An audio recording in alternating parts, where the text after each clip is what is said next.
A service of KIBMradio.com, the Internet's home for an all old-time radio.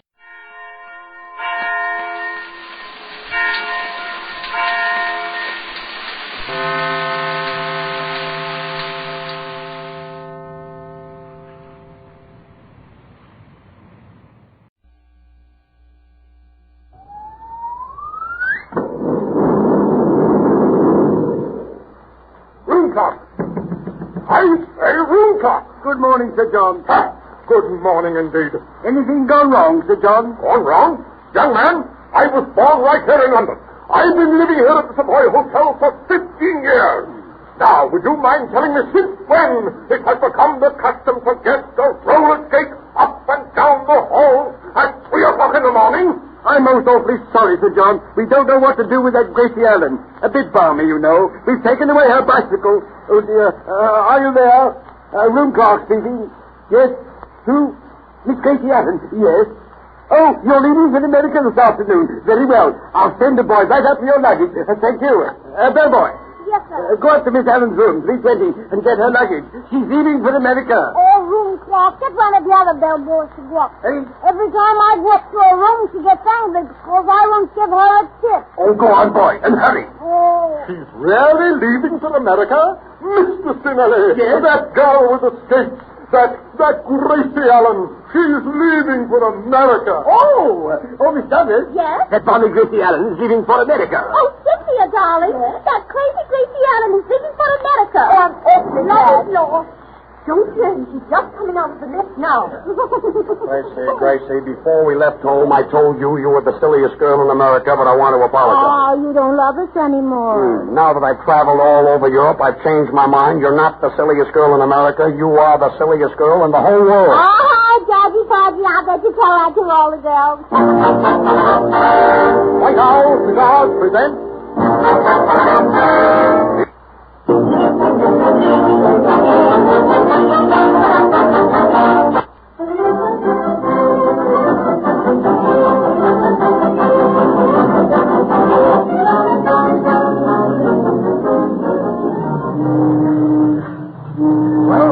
Well, Gracie, here we are at the dock. Here, you pay the cabbie and I'll take care of the luggage. Porter! Will you get those bags and follow me? The cab fare will be 3 and 6pence, please, miss. Here's a £20 note. A £20 note, miss. Haven't you got any small change? Oh, yeah, here's some small change, too. Oh, thank you, miss. Thank you. Gracie, come on. Oh, wait a minute, George. I just want to take one more look at my native land. Your native land. You were born and raised in America. Oh, yeah, isn't America wonderful? They raise me, and they raise corn, and they raise wheat, and oh, hooray for America! There's something about a soldier. Come on, follow the porter. Oh. Walk this way, miss. Gracie, why are you limping? Hey, I've got a limp. The porter said walk this way, and this is the way the porter walks. Hippity-hop, hippity-hop. Burns, Gracie Allen. I'm the London Times. I like a statement. What do you think of the British Empire? Empire? Well, we don't know, mister. We haven't seen any of your baseball games, but maybe George... Gracie, the man means empire, not umpire. Well, that isn't my fault if he has an impediment in his feet. Oh, you see, Miss Allen, we don't play baseball here in England. Our big game is cricket. Well, I'm certainly glad we didn't go big game hunting. Big game hunting? Well, imagine shooting a little cricket with a great big gun. Listen, the kind of cricket... Yeah, I know. You don't even need a great big gun to shoot a cricket. You just lie in the thicket and you see a cricket and you cricket. Goodbye and good luck. Oh, tip-tip, chitty-o, toodaloo, 23 skidoo, and you said something when you said dipsy. Hey, hey. Gracie, it's a matter of days before you'll finish up in a nut factory. Oh, George, how much are they paying an hour now? 20 cents.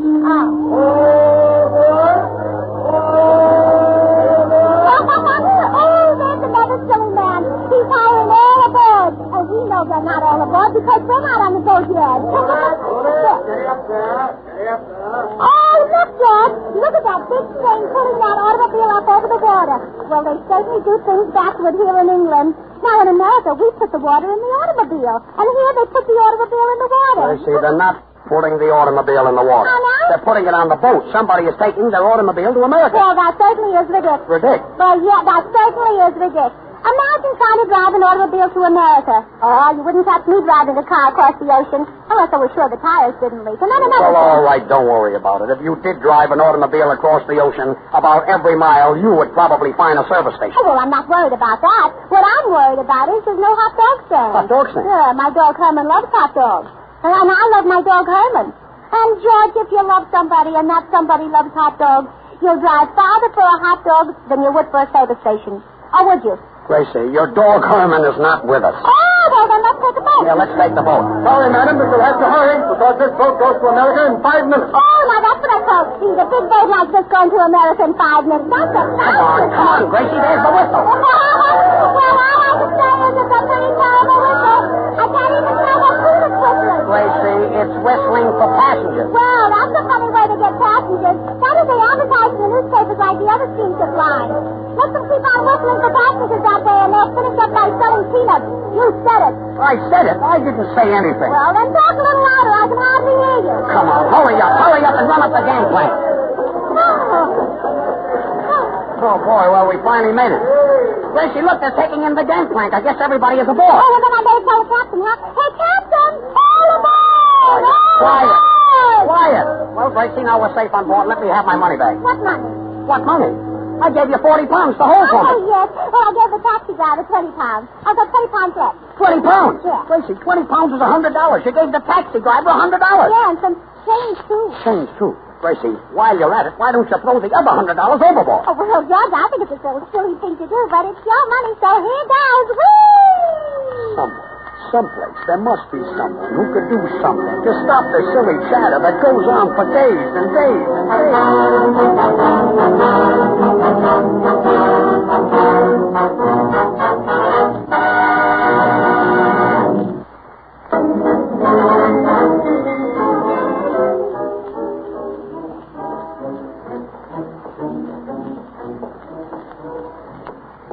Gracie, isn't this a perfect night to be walking around on deck? Oh, yes, George, a beautiful boat, a full moon, and the stars, and the calm of the ocean. Oh, hell, I could get romantic if I only had somebody to miss. And really, George, there's nobody in the world I'd rather miss than you. Thanks. It's little things like that that make me the happiest boy in the world. Oh, Georgie, will you do me a favor? As we're walking around the deck, will you take deep breaths for my daddy? Take deep breaths for your daddy? Yes, because the doctor said Daddy needs the sea air. It'll do him a world of good, but he couldn't afford to take this big trip, you know. Well, all right. If you'll just keep quiet, I'll take deep breaths for your daddy. But you'll have to walk slower. You know, Daddy can't walk fast. But, Gracie, supposing I get seasick? Well, and you can do that for my brother. It'll do him a world of good. I hope so. Good evening. We're both headed for America. See you again next time round the deck. Yes. Oh, she's awfully silly. We're both headed for America, and she's walking in one direction, and we're walking in another. Gracie, I'm still taking deep breaths for your daddy. Oh, thanks, Pop. You're looking better already. Gracie, why don't you walk along the edge of the boat? You might get sleepy and drop off, I hope. Oh, a moonlight night and these compliments. If I didn't know you, I'd think you were a gigolo. Georgie, would you like to kiss my little hand, madame? A little later. Oh, say, mister, stop pushing that little poodle around on a wooden leash. Gracie, that's a sailor. He's mopping the deck. That's not a poodle. Oh, I mean the poodle of water that he's pushing around. Oh, well. Good evening, sir. Kind of busy, eh, sailor? Oui, monsieur. I will be working all night tonight. I will probably use up 4 or 5 mops. Say, sailor, I know a mop you won't use up. That's Mae West mop. Mae West mop? Yeah, why don't you come up and see me sometime? Come on, Gracie. Oh, that certainly was an old-fashioned sailor. He wore bell-bottom pants. Gracie, do me a favor and do very little talking. Here comes the captain of the ship. Oh, where? Oh, do I need to... I'm dying to meet him. You know, I heard somebody say today the captain was forward. And with a forward captain and a moonlight night, he might kiss my little hand, madame, huh? Good evening, Mr. Burns. Good evening, Miss Allen. Good evening. Hello, Captain. You've certainly got a lovely boat. Oh, but yes, the Ile de France is a fine boat. Oh, looky, the Ile de France have puppies. Puppies? They're hanging alongside of the rail. And their ears are sticking out. Gracie, those are not puppies. Those are lifeboats. Miss Allen, those are not ears. They are oars. There are 24 oars in every boat. Well, that's nothing. There's 24 oars in every day, and I'm not worrying about that either. Yeah, Gracie, excepting February, which has 28. Oh, that was very funny, George. Go ahead, Captain. Now it's your turn to talk. Look, Captain, don't mind her. The moon has been beating down on her head for the last 2 hours. Oh? Say, Captain, what is that way out there? A sailboat? No. That is an iceberg. Look at how high the thing is rising. Oh, I heard that on the radio, the rise of the iceberg. Hey, Molly, how is Mrs. Blue? Quiet. Come on, Captain. Well, come on, Gracie. Captain, we'll see you later. No. If you do not mind, I'd like to walk right along with you. I do not want to miss a word of it. 8 o'clock and all is well. Oh, Judge. There's big foolish talk. He says the 8 o'clock and all is well. No, Miss Allen, he means all is well on the boat. Oh, Captain, he's wrong. All are well on the boat. All right, Gracie. All are well on the boat. All are not well on the boat. I don't feel so well, and nobody can tell me that fellow who ate a clock feels good either. And, Captain, you look kind of sick yourself. Gracie. Well, after that, I think we all need a little drink. Let us go into the bar. Some of the passengers are having a little entertainment. Oh, is that good?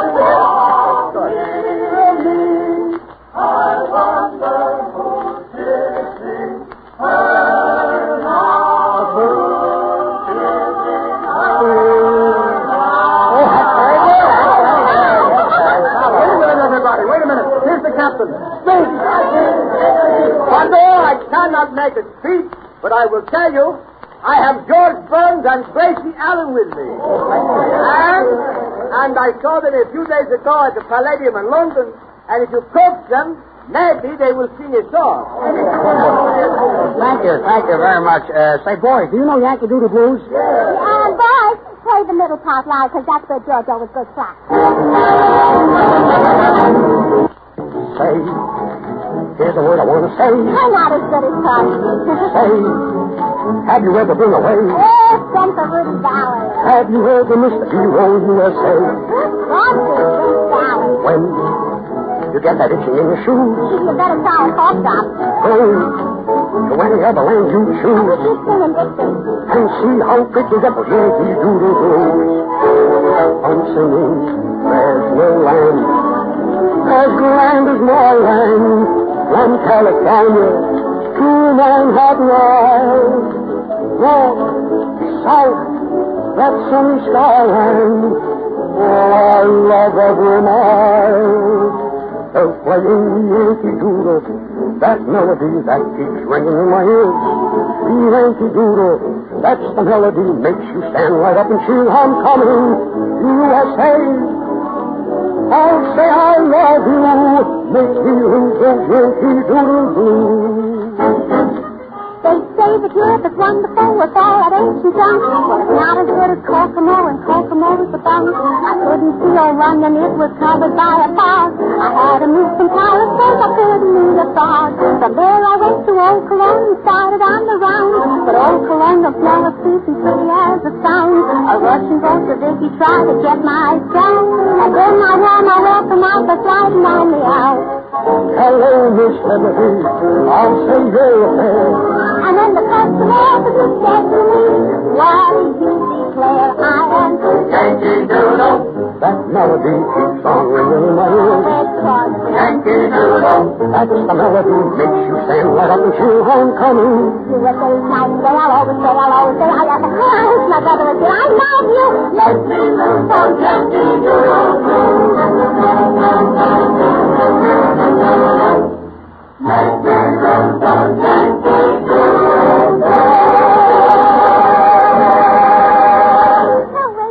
The next time you want a really fine smoke, try a vintage cigar, a vintage white.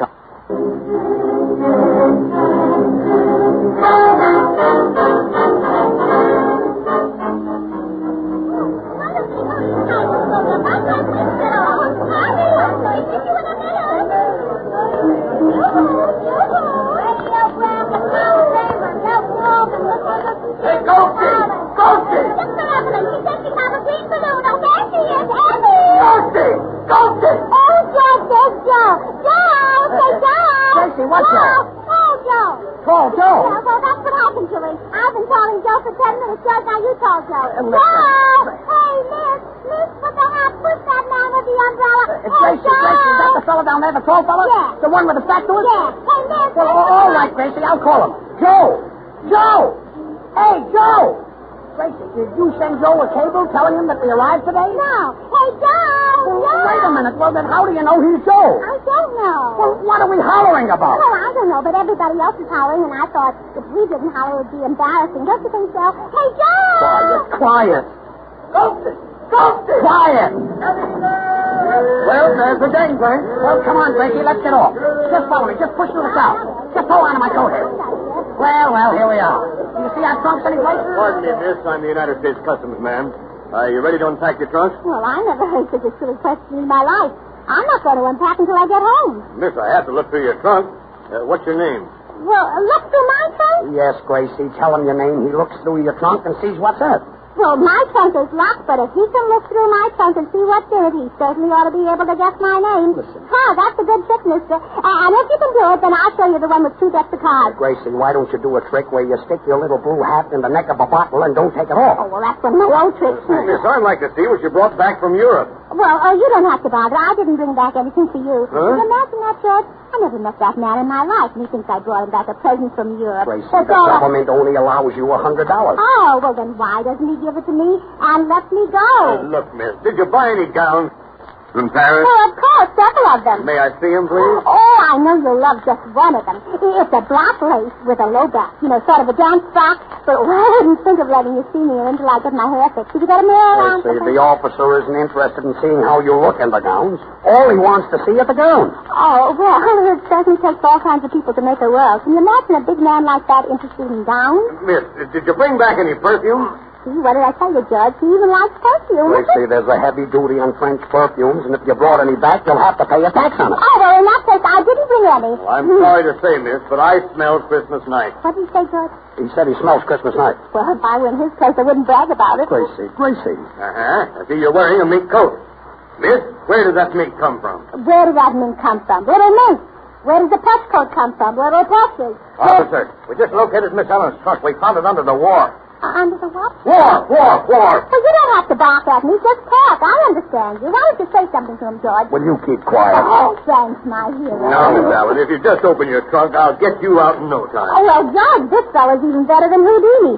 Houdini could only get you out of the trunk when you were in it. But this fellow says he'll open my trunk and get me out in no time, and I'm not even in it. Oh, am I? Gracie, will you shut your mouth and open your trunk? All right, now let's see. Where did I put the key? Oh, it isn't in my bag. It isn't in my pocket. Oh, I know where it is. But, George, you'll have to go and get it for me. All right. Are you sure you know where it is? I know just where I put it. Well, Gracie, where did you leave it? In the left-hand bureau drawer in that hotel in Paris. In Paris? Yeah. Somewhere, someplace, there must be someone who can do something to stop the silly chatter that goes on for days.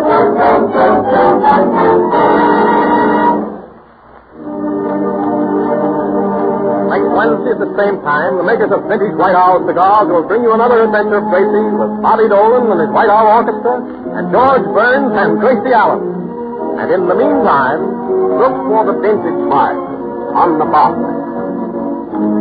This is the Columbia Broadcasting System.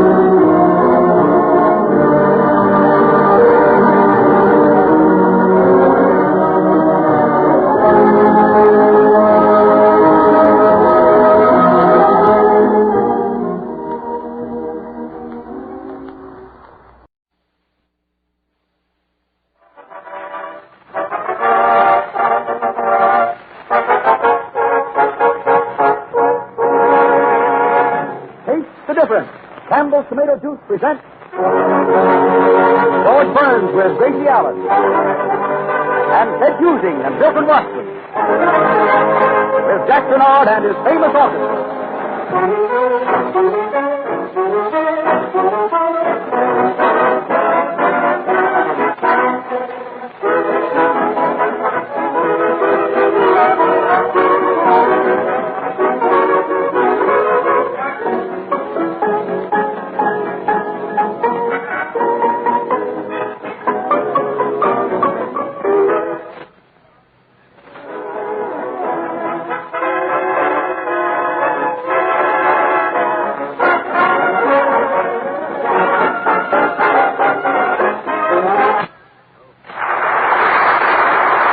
George Burns and Gracie Allen.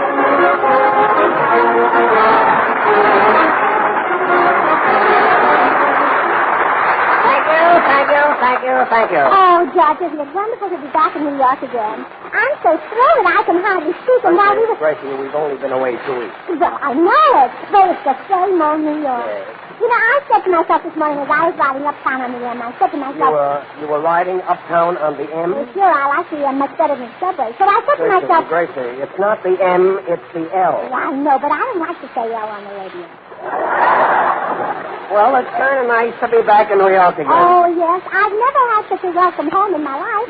I was certainly thrilled when I heard those whistles blowing. You know, I never... They blew whistles for us? Well, sure, but what I can't understand is we got in the tent, and they didn't blow the whistles until 12 o'clock. Gracie, those were lunch whistles. Oh, don't be a silly way, Judge. You ever heard of eating whistles for lunch?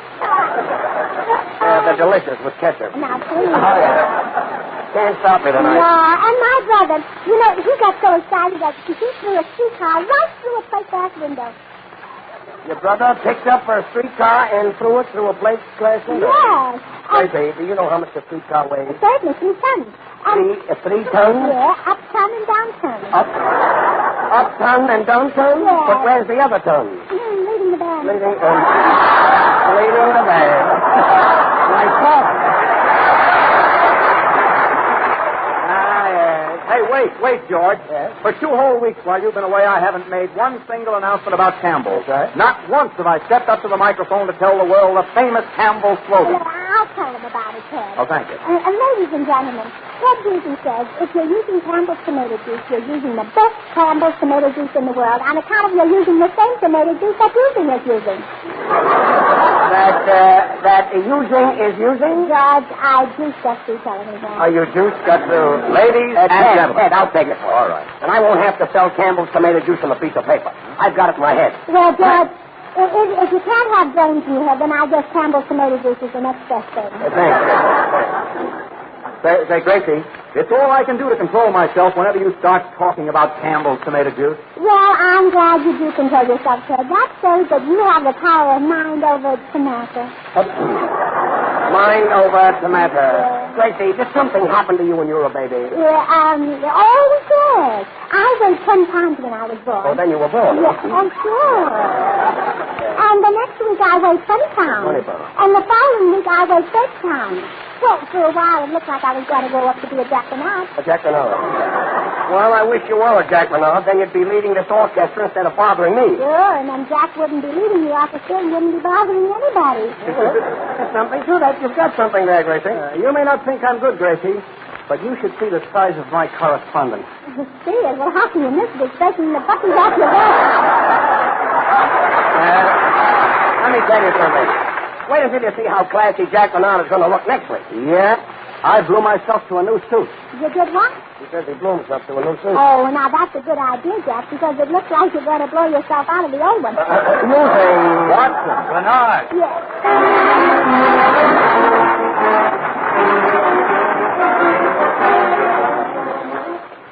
This is Ted Using, ladies and gentlemen. Which kind of tomato juice drinker are you? A dabbler who shifts about and drinks a different brand each time? Or have you given Campbell's tomato juice a try? Taste Campbell's tomato juice. Taste the difference between it and all the other brands you know. For here at last you'll find the honest-to-goodness fresh tomato flavor, just like a tomato you might have picked in your garden last August. No spices or canning processes have spoiled it. It's the real thing. You'll get a brand new refreshing thrill from your first glassful. And a real benefit to health, too. Vitamins that Campbell's have taken care to retain for you. Try Campbell's tomato juice. Drink a glass of it just for me or just for George and Gracie. And then another glass just for the joy of it. The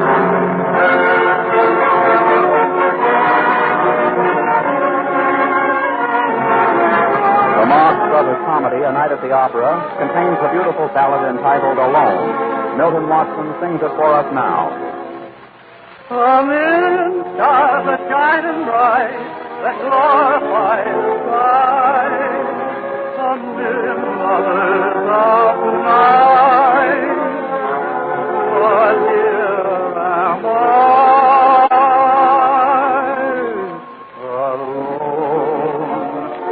alone with a sky of romance above, alone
that could make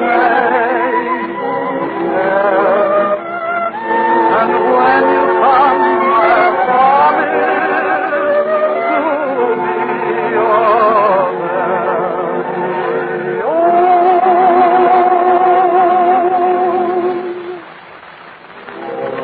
alone with a heart meant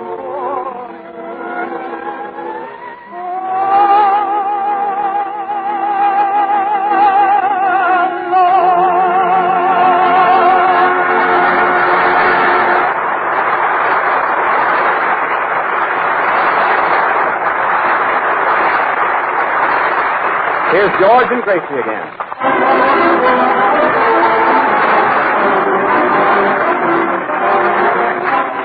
You know, George, if my brother were as rich as Rockefeller, he'd even be richer than Rockefeller and vice versa. Well, that's a nice beginning. If your brother were as rich as Rockefeller, he'd even be richer than Rockefeller? Sure, he'd still be getting his $5 relief money on the side. Well, which brother is that, sir? My brother Ike. Ike? Yeah, well, we call him Ike for short. His whole name is Hitchhike. Oh, Hitchhiker. That's the fool, the good-looking one, yeah. So when he gets in the car with everybody, he goes 50-50 on expenses. So your brother goes 50-50 on expenses? Yeah. The motorist supplies the gas and oil, and my brother supplies the air and water. Well, that's very considerate of your Yeah, brother. well, I think so. And once upon a time, while my brother was... Once upon a time?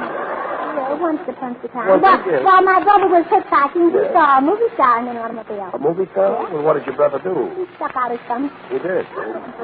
And did the movie star give him a ride? No, he autographed my brother's thumb. Nice going. Some fun, eh, Gracie? Oh, that's very good, George. You ought to be in punctures. In punctures, eh? George. Yes? What is it? Opportunity of a lifetime. Opportunity? Oh, Milky, don't take it. My uncle had the same opportunity, and he's doing a lifetime. Gracie, quiet with your uncle. What is it, Milton? Well, James Kling from Paramount is here to look me over. James Kling? Yeah, he's a talent scout. Ah, that's nothing. My daddy's a Boy Scout. He can make a fire with 2 sticks. Well, what was that? Makes the fire with 2 sticks, huh? Please, Gracie, don't mess this up. I may get a contract out of this if I can make an impression. Well, what? Here comes Mr. Kling now. Oh, Mr. Kling, how do you do? How do you do? Mr. Kling, you know Ted Husing. How do you do? And George Burns. How do you do? And Gracie Allen. Why, of course. Well, hello, Mr. Kling. Are you the king of hearts or the king of spades? A Kling of spades. Tell me, Mr. Kling, what's new? I hear you're giving Milton Watson a once-over. Well, I happen to be in town, and it just occurred to me that Mr. Watson might have possibilities. Nobody's got possibilities at all. Well, now, maybe he ate something that didn't agree with him. Gracie, they're talking business. Mr. Kling, did you hear Milton Watson's song tonight? Yes, he has a grand voice. Well, thanks. I can't help wondering how Mr. Watson would be if he were playing opposite Loretta Young. Well, now, look, it all depends on what they'd be playing, Mr. Kling. Now, if they were playing football, I bet notice a beater. But he certainly can't play post office, you know what I mean, Milton? Yeah, he knows what you mean. But stay out of it. Mr. Kling wants to find out if Milton can act. Yes, especially in romantic parts. Mr. Watson, have you ever had any of these so-called hot lover roles? Hot lover rolls? Well, I had them for breakfast, and they're delicious. Well, Gracie, if I had a girl like you, hot lover alone.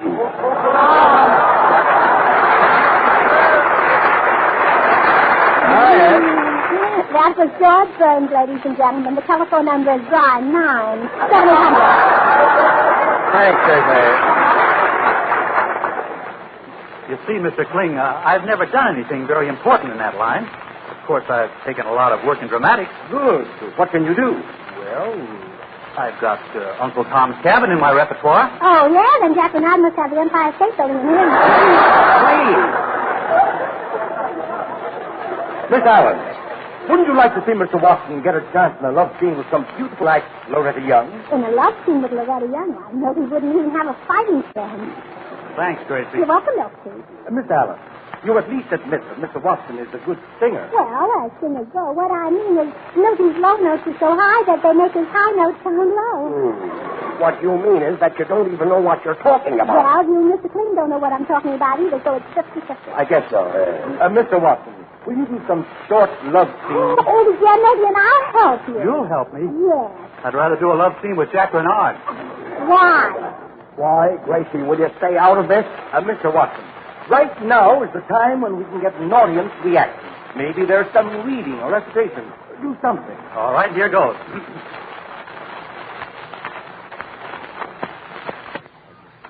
He goes right along, and the world soon forgives and forgets. Give a girl time. Look, another juice line. Another juice line. Now is the time. Why? Yes, fine. Nancy Humphrey sat in the wall. Yes. Humphrey Wilkie Yes. had a great fall. All of Twins' love scenes are very used. They won't mean how Nancy Wilkie from Calvin's tomato juice finished. I hope so. You think. Watson, good night.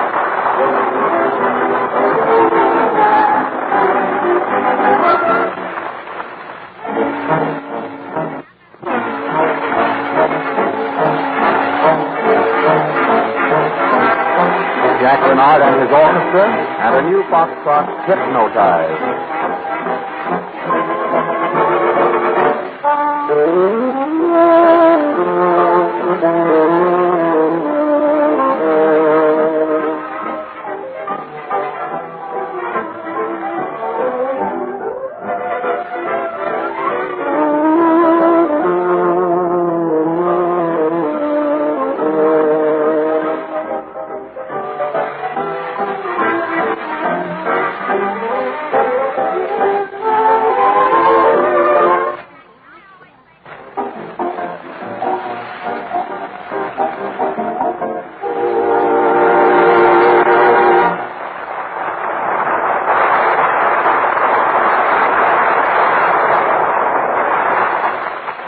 Here's a straightforward proposition. Tomorrow, go to your grocer and say, tomorrow, won't you? And taste the difference. And here's George and Gracie.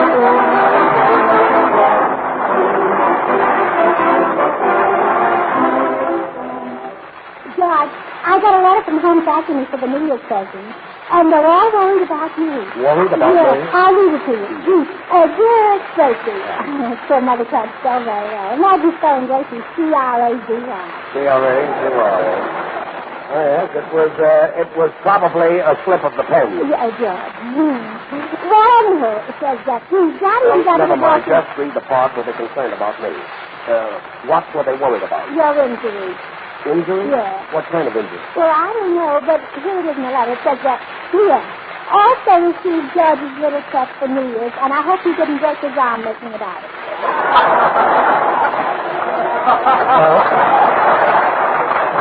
Really nice to know that somebody's worrying about me. George. Yes, Oh, my, Libby, when did you get back from Hollywood? You look wonderful. You're as brown as a beret. Say, George, Mr. Crane didn't leave. He still wants to hear me do a bit of acting. Well, that's fine, but He's right in the control room. He is. He's going to listen to us. He wants me to do a scene from Rain. A Broadway show, remember? Yes, certainly. That's great, Milton. Well, here's the script. Will you all help me? We'll be glad to. We'll do the part where I'm converting Sadie Thompson, and I've lost my head. Oh, you lost your head? Oh, well, that's all right, Milton. You'll never miss it. Wait a minute, Milton. Who's going to play Sadie Thompson? Not Gracie, I hope. Yep. She's the only girl here, so she'll have to play Sadie. Play Sadie? Well, I never played it. But if it's like playing a piccolo, I can't play it. And if it's like playing a violin, Jack and I can't play it either. Well, this is going to be fine. If Gracie is going to play Sadie Thompson, then this won't be Rain. It'll be Custer's Last Pie. Look, what part do you want me to play? Well, George, you play the old trader who runs the trading post. Okay, Ted, yeah. You do the sound effect. It's supposed to be raining all the time. Oh, well, I'll be glad to, Milton. How about Jack? Oh, I'm sorry, but there's no part for Jack. You mean there's no part big enough for that? Quiet. All right, let's get started. Okay, Gracie, look at the script. You're Sadie Thompson, and you're walking up and down your room in a dilemma. In a dilemma? Oh, I don't like that. Any kind of, I look better in a kimono, sir. Gracie, you're Sadie Thompson. You've been a bad, wicked woman. A vampire. But you're a friend. Why? Why? Yes. Well, Watson, you better handle it. All right. Now, the Reverend Davidson, that's me. Yes? I've converted you, Gracie. Yes?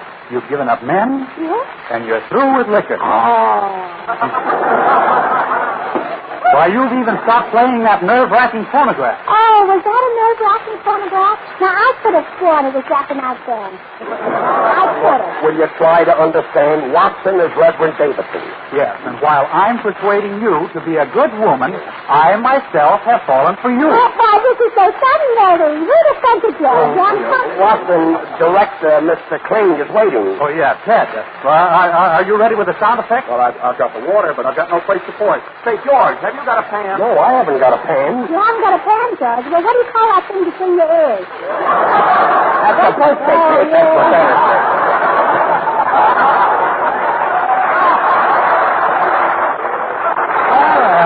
Hey, I've got it. Here it is. Rain. Tracy, it says here Sadie Thompson hums while she's waiting for Reverend Davidson to knock on the door. Okay, Ted, knock. Go ahead, Gracie. Ask. Who's that knocking at my door? Who's that knocking at my door? Who's that knocking at my door? Cry little Sadie Thompson. Come in.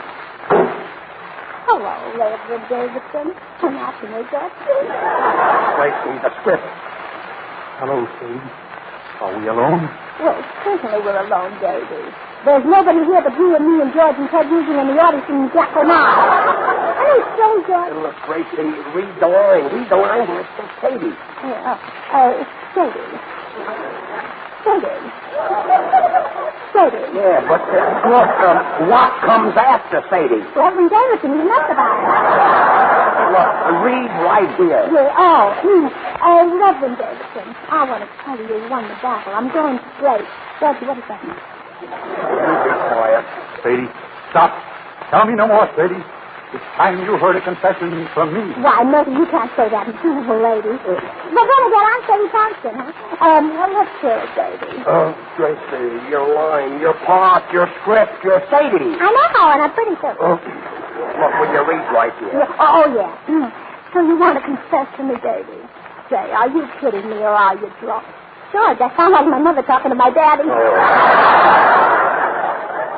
Drunk. That's it, Sadie. I'm drunk with you. Sadie, you've gone to my head like a drug. My brain is going round and around and around.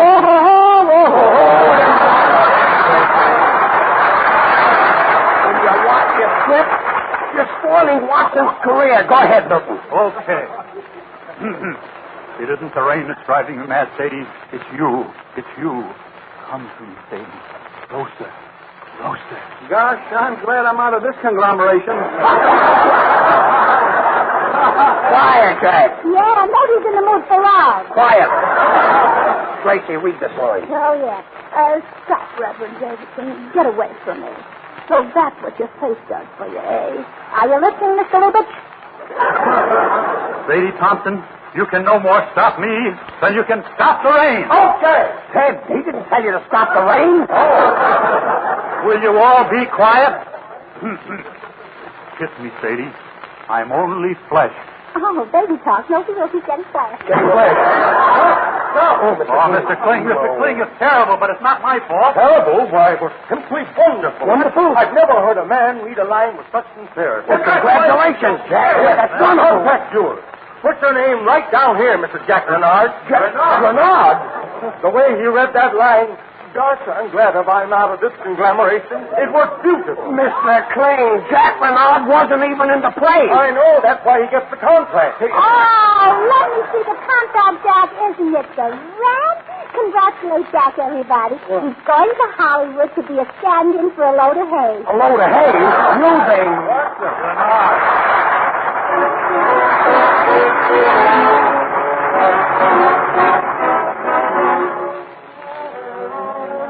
Gracie's making a popularity survey. She sings, How Do I Rate With You? Let's cut out all the small talk and have a heart-to-heart talk on the very timely topic of you and me. You tell me all about yourself. Come on, it's fine. I'll tell you all about myself. I'm nothing too hard. I'm in the social register. I'm in the legal too. But I want to know is, how do I raise with you? I miss the Vanderbilt in Johnny Bradford too. But babe, only one thing matters, how do I raise with you? Place my family free, back to 51 DC. Say you find a thing or two, but what good is the pedigree when you feel blue? My gratitude at infinity, and with the grocer too. So babe, won't you tell a fella, how do I raise with you? How would I raise with you if I wore one of my little blue hats like the little one I have on tonight, Judgy? At least it would cover your brains a penny. Oh, suppose I went in for politics. Gracie Allen for senator. In the state of Coma. Would you get your friends to vote for me, even the janitor? Yeah, my janitor would sweep you right in. If I should run for president, I'd get a vote or 2 or 3 or 4, but babe, only one thing matters, how do I raise with you? I'm the top, or am I a total flop? Do I feel you when I talk, or would you rather take a walk? I may be tired of Jack when I Milky too. Don't call me Milky, but baby, what I want to know is, what's the name of the song, Georgie? How do I rate with you? That's it, you rate 12.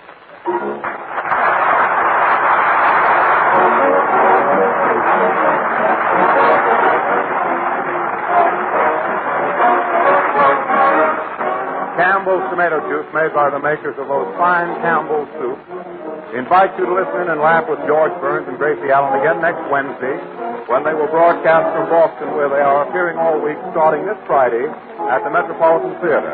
Meanwhile, say to your grocer, Campbell's tomato juice, please, and taste the difference.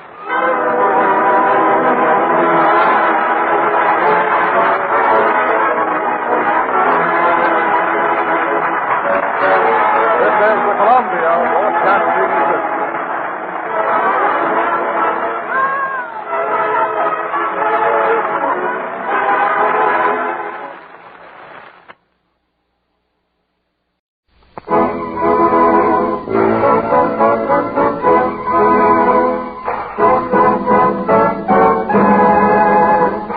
The difference. Campbell's Tomato Juice presents George Burns and Gracie Allen. With Tony Martin and Ken Niles. And Henry King and his music.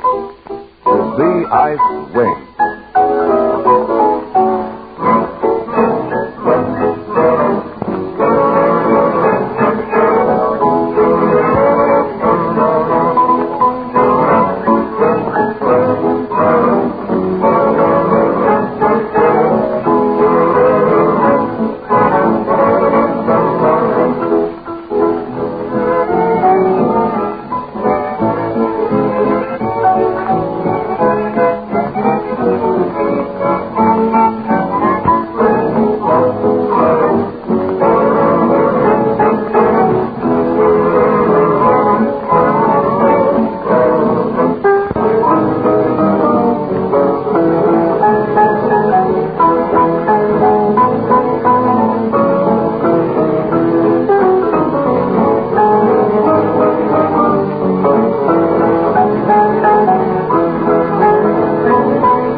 just a minute, George Burns and Gracie Allen will be with us. Meanwhile, this is Ken Niles with a message for everybody who hasn't yet tasted that refreshing, thirst-quenching, soothing, satisfying, grand and glorious drink, Campbell's Tomato Juice. Now, until you drink Campbell's, you don't know how downright good tomato juice can be. Or in between, you can enjoy a tomato juice that has the true, fresh, biting deep into a fresh-picked tomato in August. That's the thrill you get in your first glass of Campbell's tomato juice. Drink tomato juice or whether you don't. Tomorrow, I want you to try Campbell's tomato juice at its very best. Do it, will you? Fine. And now, here are George and Gracie.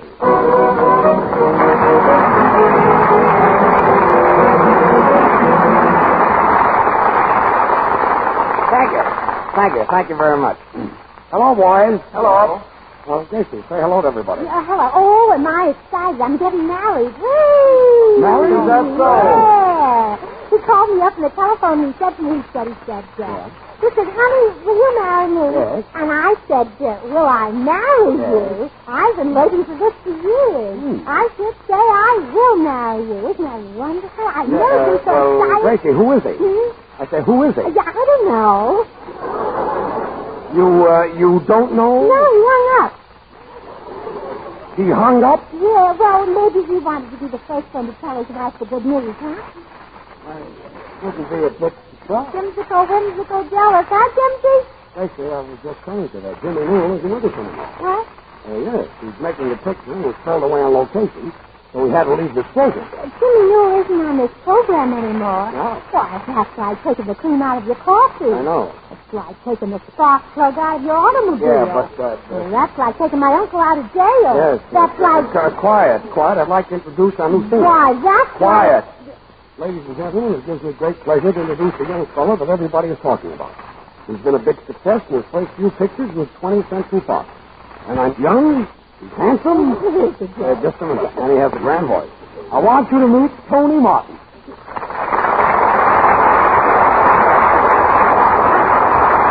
Thank you very much. Certainly a thrill getting on the Burns and Allen show and meeting everybody. I'd like to be one of the crowd, so I'd appreciate it if you just call me Tony.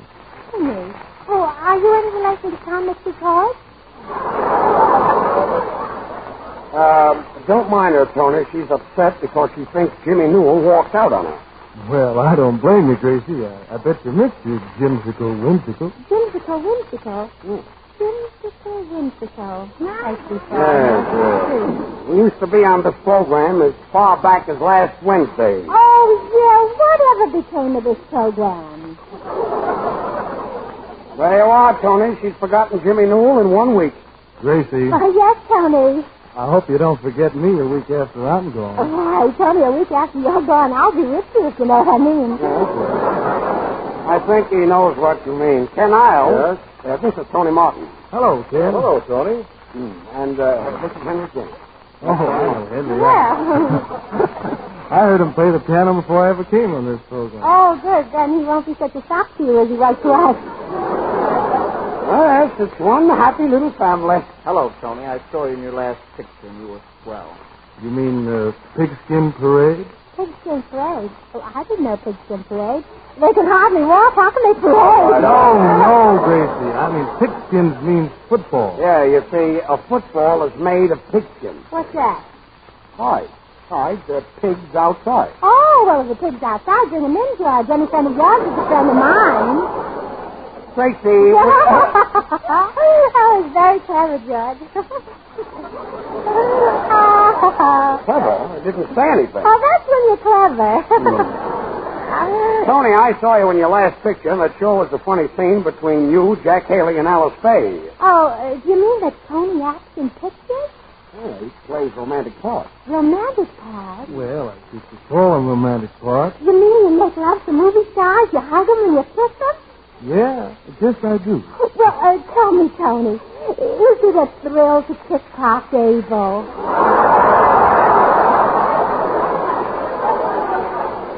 Gracie, Tony Martin is a man. Well, so is Clark Gable. Did you ever hear of two men kissing? My daddy and my uncle. Your daddy and your uncle kissed? They kissed my mother and aunt. Tony Martin never kissed Clark Gable. Did you ever kiss Greta Garbo? Kiss her? I can't even get her autograph. I can't either. I've tried myself. Say, George, why is it? You're in pictures, Tony Martin's in pictures, Clark Gable's in pictures. Nothing happens to me. Oh, maybe you're not the type. Tripe. Yeah. I mean tripe. That's better, yes. Tripe, yes. That clears that up. I don't know. I'm tall and not hard to look at. Yeah, and I love your hair, Henry. It's so black and slick. Well, thanks. I'm glad you like my hair. Oh, don't mention it. How often do you change your oil?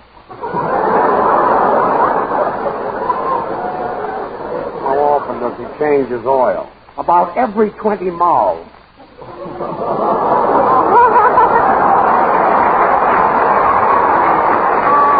Oh, please, George.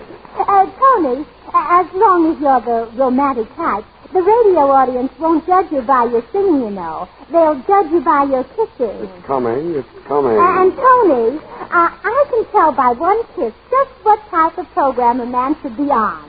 Well, Gracie, this is my first show, and I'm a little bit nervous. Well, all right, Tony. Then I'll start with the other boys. But I'm going to save the best thing for last. So, Henderson, you're first. That's an idea, yes. First, eh? Well, okay, Gracie. So you can tell by one kiss just what type of program a man should be on. Yes. Well, here goes. Yes.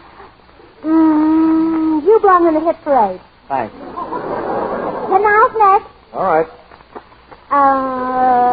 You belong on the Campbell's Tomato Juice program on a kind of I Can Taste the Difference.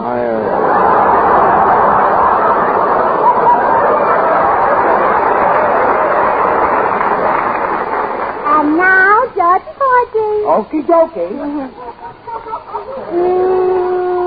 You belong on Major Bo's amateur program.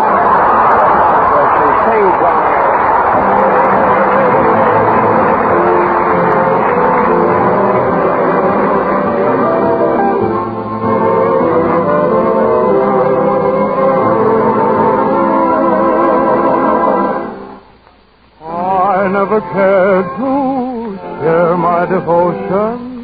Love never touched my heart. I knew nothing of the thrill in store. I never dared to show my emotion. Now I'm about to start. Honey, I have never felt this way before.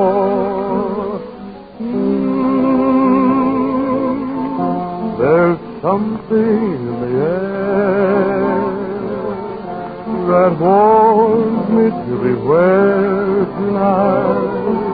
There's something in the air.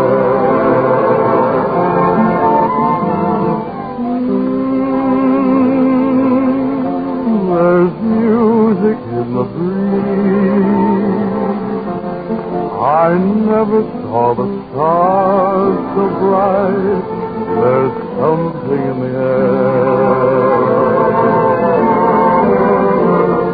Though I find there's danger in your eyes, the thrill is new.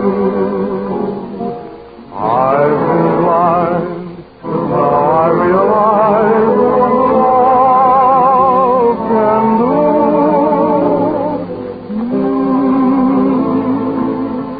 I feel it everywhere. So whisper you'll be mine tonight. There's something in the air.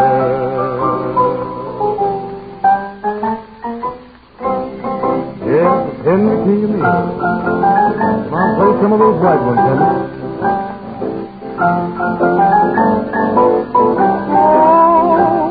There's something in the air.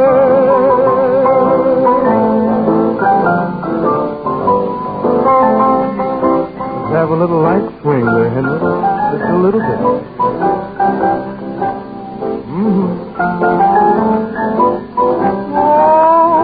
There's something in the air.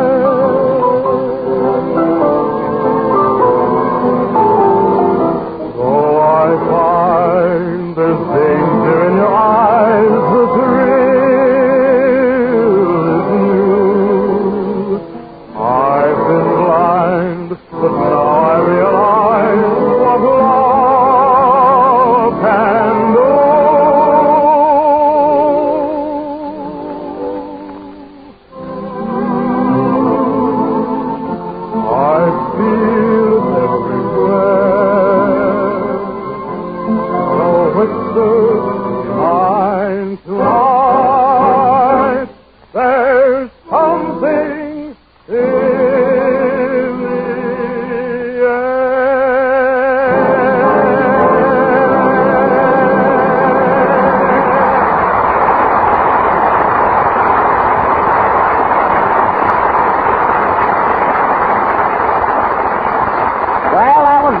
Yes, sir, that was Tony Martin singing There's Something in the Air from Banjo on My Knee. Yeah, Tony, and you were simply grand. What did I tell you, Tony? Didn't I tell you there was nothing to be nervous about? Well, Tony, we're glad to have you on this program, and it's all right with me if you haven't kissed Clark Gable. Oh, sure. George isn't jealous. Thanks. Now, Tony, if you wanted to kiss me, I guess there'd be nothing I could do about it. Well, you could holler for help. But Tony doesn't look like that kind of a man. You mean I'm not the kind of a man who would try to kiss you? Well, no, I mean you're not the kind of a man who would need any help. Well, Tony Martin has no idea of trying to kiss you. Now, please, George. Tony Martin knows what his ideas are, I hope. I don't know what his ideas are, but I want to set you right on one thing. If you ever kiss me, I'll be dead. That's what I'm afraid of. That's a nice compliment. No, Gracie, you don't have to worry about Tony Martin forcing his attentions on you. Yeah, that's right. Jimmy Newell was on this program for 6 months, and he never bothered you. No, Jimmy Newell never grabbed you in his arms, or never hugged you, or kissed you. I know he didn't. And why do you think he isn't on this program anymore, Tony? Well, anything is liable to happen. Said it. Now comes the surprise. You mean I'm fired? No. Tomorrow is Thanksgiving Day. Well, that's no surprise. Everybody knows that. Yeah, but I know it, too. That's the surprise. That's not only a surprise. That's amazing. So, in honor of Tony Martin and in honor of Thanksgiving, I'm going to dramatize one of my great events in history. I've written a special play about the Pilgrims called The Landing of the Indians. You mean the landing of the Pilgrims? No, the landing of the Indians, on account of when the Pilgrims landed on Plymouth Rock, the Indians landed on the Pilgrims. And this is in honor of Tony Martin and Thanksgiving. Yeah, they're my very favorite holidays. Mine, too. Now, George, you play the part of Captain Burns, skipper of the Mayflower. And I'm your good wife, Olive Oil. I see. I'm Captain Burns, and you're my good wife, Olive Oil. Yeah, on account of because olive oil is good for burns.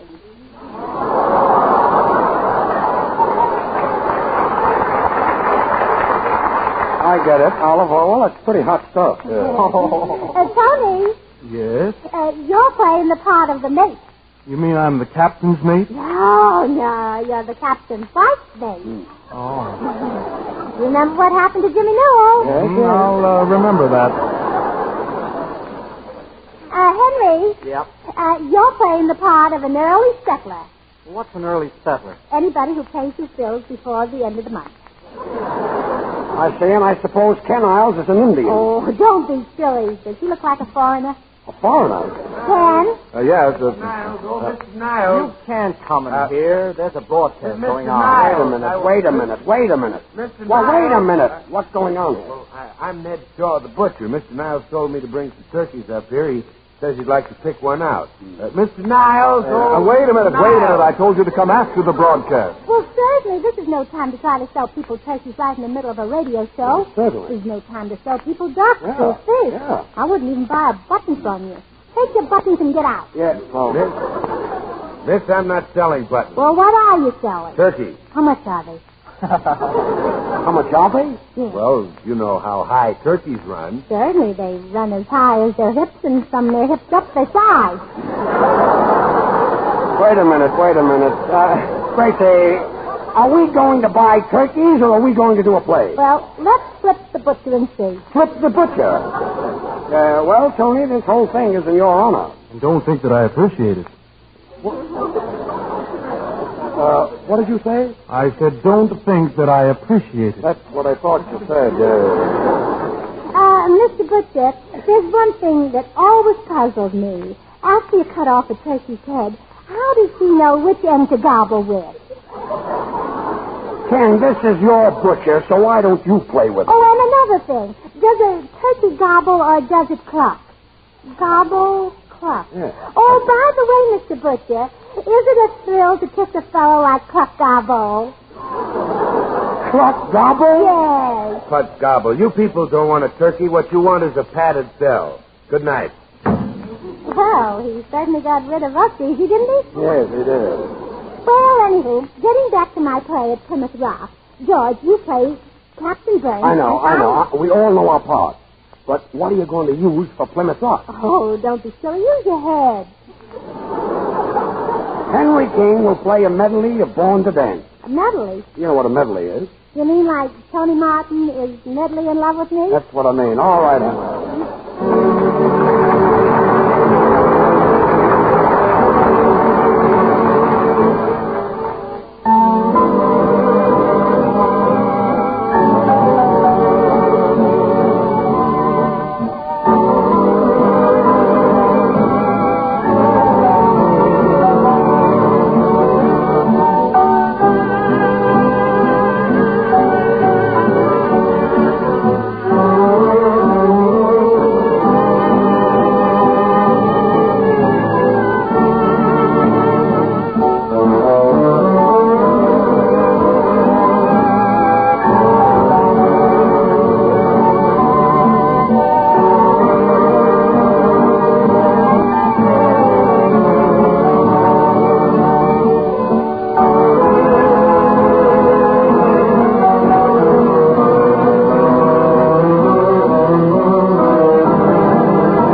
You know, lots of folks whom I've persuaded to try Campbell's tomato juice are amazed when they first taste it.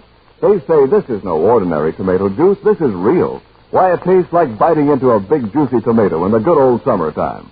They ask me how on earth Campbell's can keep in it that real, fresh tomato flavor. Well, I wish I could show all of you the tomatoes Campbell's use for their tomato juice.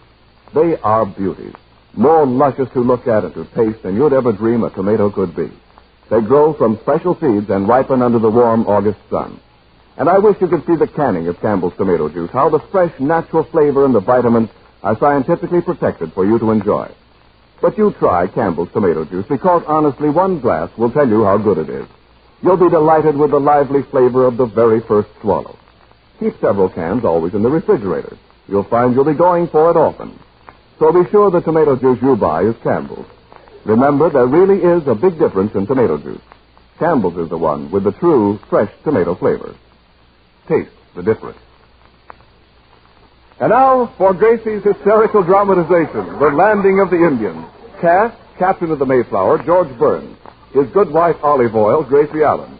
An early settler who comes across, Henry King. The captain's mate, Tony Martin. And an Indian, a foreigner, a gentleman, and a scholar, Ken Niles. And now for the play. Go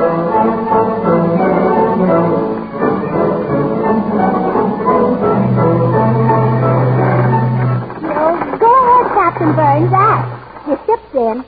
Well, here goes for some acting. Say, that's very good. Wait a minute, I didn't start yet. Oh.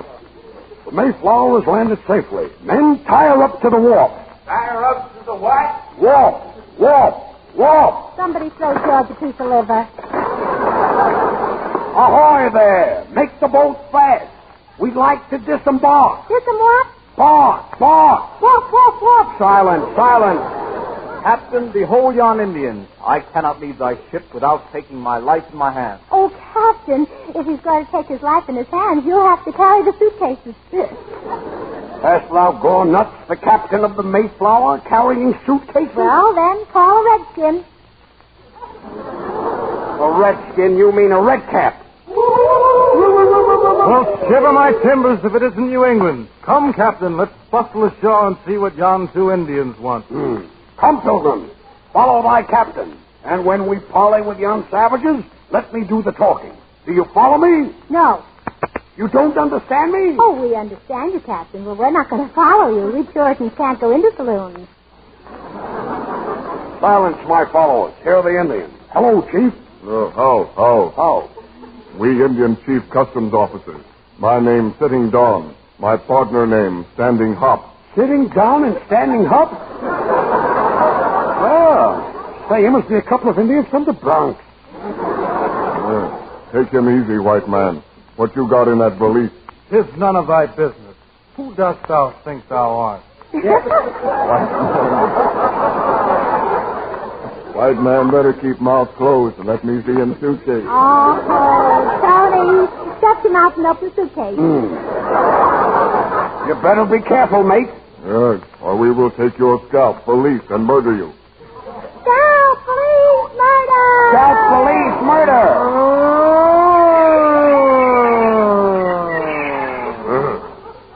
What trouble here?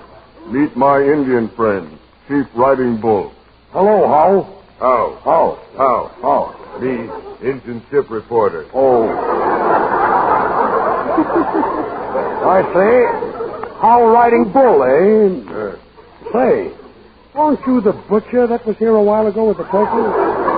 Well, yeah, but business was bad and I had a couple of feathers left over, so I stuck a feather in my hat and made myself like an Indian. There. Well, partner, you don't look like an Indian. Well, aside from that, how are you boys doing? Me very happy. Me got no squawk. You got no squawk. Oh, him a bachelor. Yeah, him a bachelor. Me married, but me got no papoose. Oh, yes, you have. You got the silliest looking papoose I ever. Olive oil, have a care. These Indians might be cannibals. You mean our sponsors? Oh, yeah, cannibals, tomato juice. I do commercials. Here comes Trunk. Oh, that's not a trunk. That's our early settler, Henry King. He's only half trunk. Half trunk. Henry King, huh? You cannot bring cantaloupe into this country. Cantaloupe? That's my face. Henry, don't argue. Take it back and bring them cantaloupe. Well, Henry. Well, say something, Henry. Throw him a line. Will somebody throw him a line? Throw him a line. That's fine.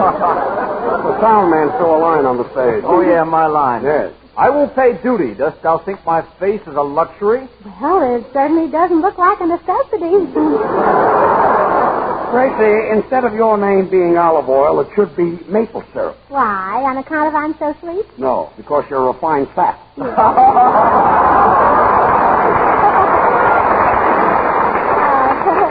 I don't get it. You don't, then. Lady got 'em statement to make for Indian newspaper. Well, yes. Mother Goose rhyme. Double up. Rhyme.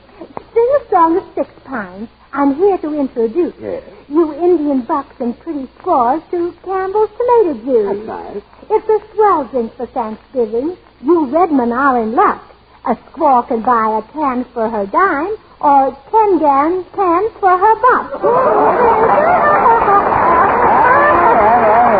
gangs for her buck. Yes, well, that's the finish, huh? Yes.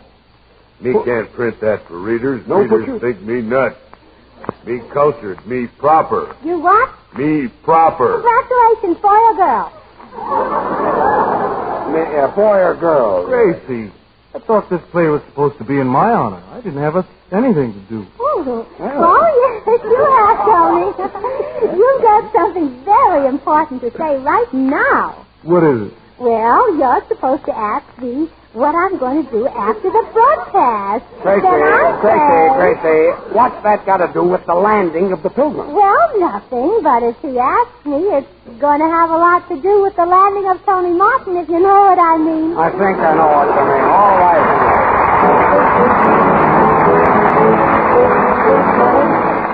Now, Gracie will sing with plenty of money in you. Sing it, Gracie. I have never envied folks with money. Millionaires don't get along so well. You have me, but not a bit of money. Still a combination would be swell. Oh, baby, what I could do with plenty of money and you. In spite of our worries that money brings, just a little filthy lucre buys a lot of things, and you could take me to places I'd like to go. But outside of that, I've no use for dough. It's the root of all evil, of strife and upheaval. But give me that money and you know, dig a little deeper. Dig a little deeper. That's the gold digger's lullaby. I'd like a fur coat that was made of me. I'd like to have vintage champagne to drink. I'd like a square-cut emerald diamond ring. And you can't imagine how much joy a yacht can bring. And I'd play all the Rivieras in winter time and climb the Sierras in summertime. So's the root of all evil, of strife and upheaval. But I'm certain, honey, that life could be funny. Oh, George, you look funny. Oh, la, la, la, la. I don't know the finish. A happy Thanksgiving. Oh, la, la, la, la, la. Oh, pass me the whiting. Wait a minute. 3 cheers for the Americas. 3 vitamins for Campbell's tomato juice. Oh, la, la, la, la, la. Good night, everybody. I'll see you next Wednesday. Oh, la, la, la, la, la. La, la, la, la, la. Come on. La, la, la, la, la. This is the Columbia Broadcasting System. It's the Don Lee Station, Los Angeles. Time signal courtesy Schaefer Pen and Pencil Company.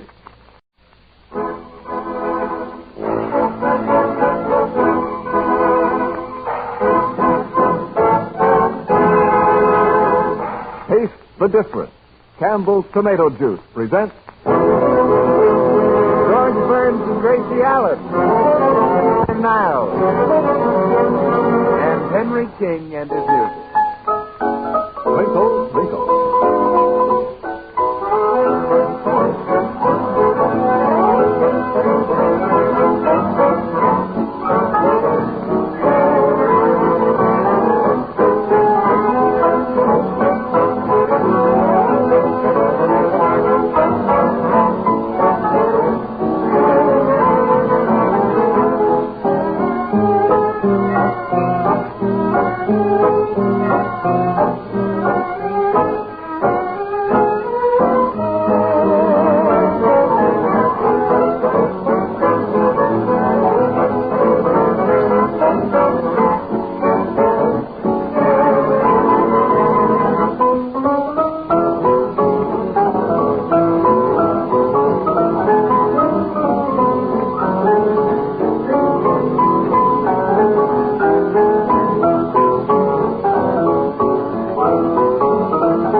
speaking. George and Gracie will be here in a minute. And say, am I happy? You know, I've been telling you about the downright deliciousness of Campbell's tomato juice and what a great favorite of mine it really is. Well, you people did something about it, too. You found Campbell's tomato juice so good that you've made it the largest selling tomato juice in all the world. Thanks a million. And there's another reason why I'm happy tonight. I'm going to tell you about another great favorite of mine, Campbell's chicken soup. Remember the real old-style chicken soup Mother used to make? Boy, oh boy. Glistening yellow with full-bodied chicken richness. And so good. That's the kind of chicken soup I'm talking about. Campbell's chicken soup. Try a can tomorrow, won't you? And I'm sure you'll heartily agree it's the finest chicken soup you ever tasted. And here are George Burns and Gracie Allen.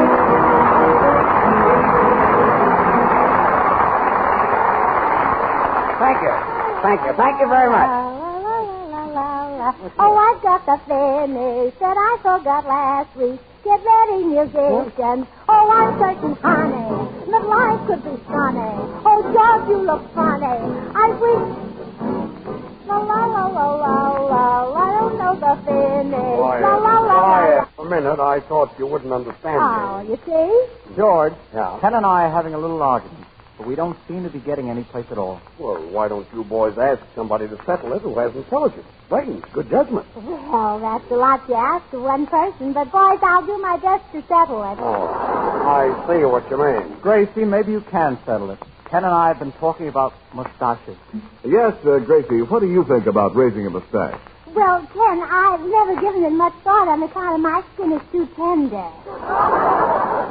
Well, here we go again. Oh, Gotta get that in there. No, I mean, Gracie, what would you think about me growing a mustache on my face? Well, if you're going to grow a mustache, that's the place to grow it. Boys, Gracie will probably finish up by telling you that her granddaddy has whiskers on his feet. He has. He has? Yes. Your granddaddy has whiskers on his feet? That's what Grandma said in the letter. She said, Gracie, since you last saw Granddaddy, he has grown 2 feet of whiskers.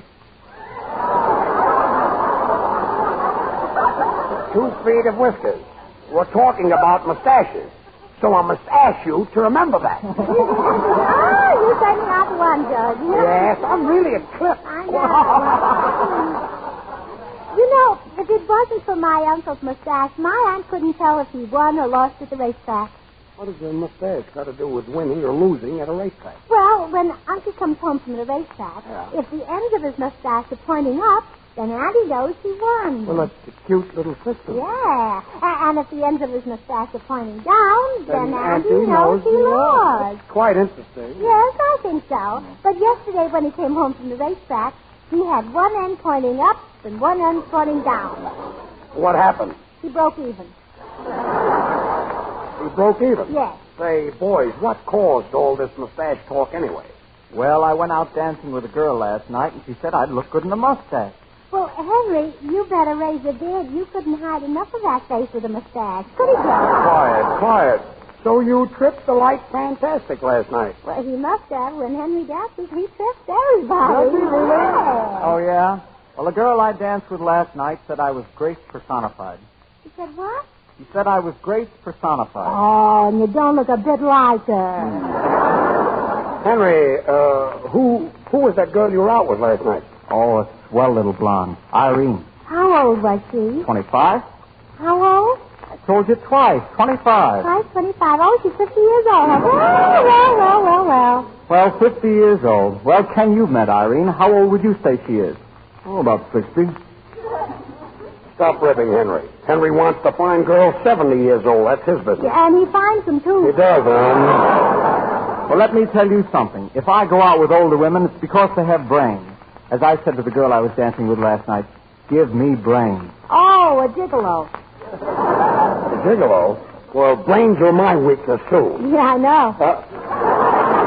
Quiet. Say, George, we're pretty near ready for Tony Martin's song, and he's not here. He's not here? No. What do you mean he's not here? Well, who does he think he is? He's not here. He's not here? He's got a lot of nerve to be late. And he just came on the program, too. You said it. Why, we've been on this program for 5 years, and we've never been late. Certainly. Who does he think he is? Not here. The way that he comes, I'll call him a thing or three. A finger three? Yes. Gracie, you mean a finger two? I'm madder than that. Who does he think he is? Gracie, maybe I'd better sing the song tonight. No, I'm not that man. Oh, it's Ken, here comes Tony now. Oh, I see. Hello, Ken. Am I terribly late? Late? Oh, Tony, you're in for it. Hello, Tony. Boy, is George Burns wild. Well, I'd better get it over with. Hello, George. Hello? Say, Martin, what's the idea of coming late when you know that we go on the air at 8:30? Oh, I was working on a picture till just now. I brought my director with me to prove it. Yeah? This Prove is Frank. it. Well, you prove it to Gracie. She'll tell you a finger three. Gracie, here's Tony. Yeah. Right here. Oh, hello, Tony. You didn't have to rush over. After all, we've been on this program for 5 years, so what difference does an hour or two make? That's telling him, Gracie. Gracie, I want you to meet my director, Frank Mitchell. Frank, this is Gracie Allen. Well, how do you do, Miss Now, Allen? listen here, It's Mr. indeed a Mitchell. pleasure. Where do you get that stuff coming in late like this? Who do you think you are? Gracie, We've been on this program for 5 years. Gracie, this man is a motion picture director. Well, ignorance is no excuse.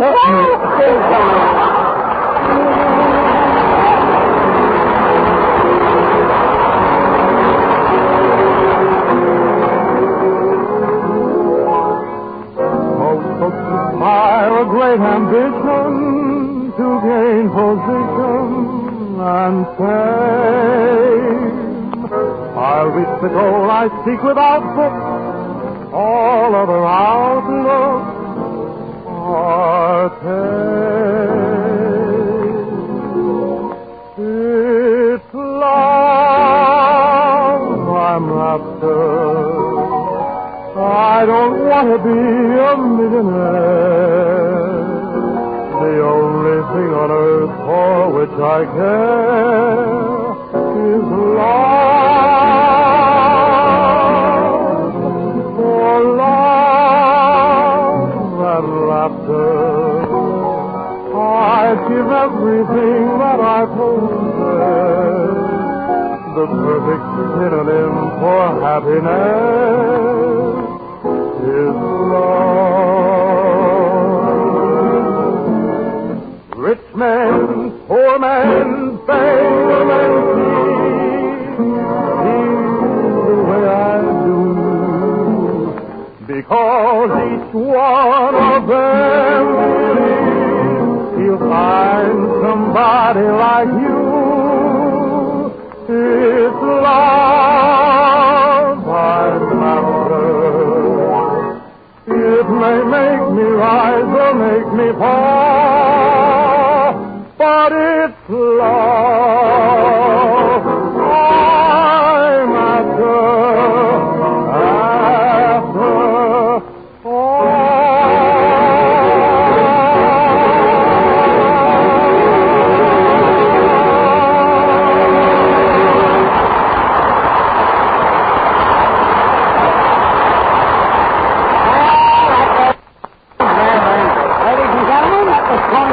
Fox 20th Century singing, It's Love I'm After. I'm glad you liked my song, George, but really, I'm sorry about being late tonight. You see, I was doing a scene on a bridle path, and I was working with an awfully stubborn horse. A horse? Well, Tony, that horse got face powder all over your coat.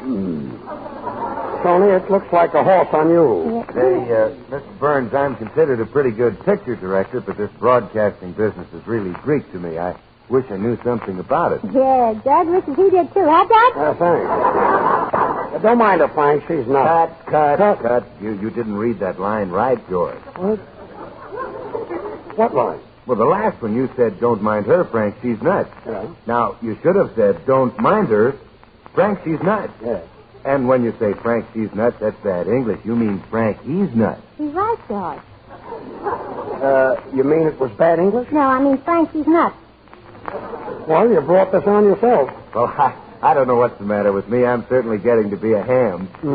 You might not believe this, but last night I was held up by two men and forgot myself and started directing them. Oh, I don't believe it. You don't believe it? No. How could he direct anybody when he was so drunk that two men had to hold him up? Well, Tony, here goes your job. Mr. Mitchell, answer this. Yes. Look at me and my band. We've got youth, we've got talent, we've got sex appeal. Why can't we get into the movies? What do we need to get into the movies? 40 cents a piece. 40 cents a piece, huh? Mr. King, did you and your band ever make a test? Oh, sure. Paramount. Mr. Mitchell, Henry is quite a comedian, too. Henry, will you tell him what you said to Mr. Zucker, the head of Paramount? I'll tell you. Well, I was only kidding, George. I've got too much of a sense of humor, I guess. Well, I walked into his office with my agent, Max Selznick, and I said, if I don't get a job, Mr. Zucker, I'll take a Bromo Selznick. Oh, yes. And he took one, too. Oh, Henry, you went to the wrong man. Walt Disney is the man who could put you in pictures. Just look what he did for Donald Duck. Donald Duck? What have Donald Duck and I got in common? You both lay eggs. I say. Only Donald Duck doesn't lay them in Zucker's office. Yes. Gracie, when you were a baby, why didn't something happen to you or did it? Cut.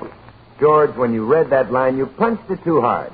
Get a laugh, you've got to throw it away. I see. You want me to get something that the audience will scream at? Well, then get my granddaddy. People scream at your granddaddy? Yeah, on account of his death. Why don't you have his ears fixed? Well, why dig him up just for that? Well, see, your granddaddy is dead. Cut. George, don't say, I see your granddaddy is dead. Show more interest and say, your granddaddy is dead.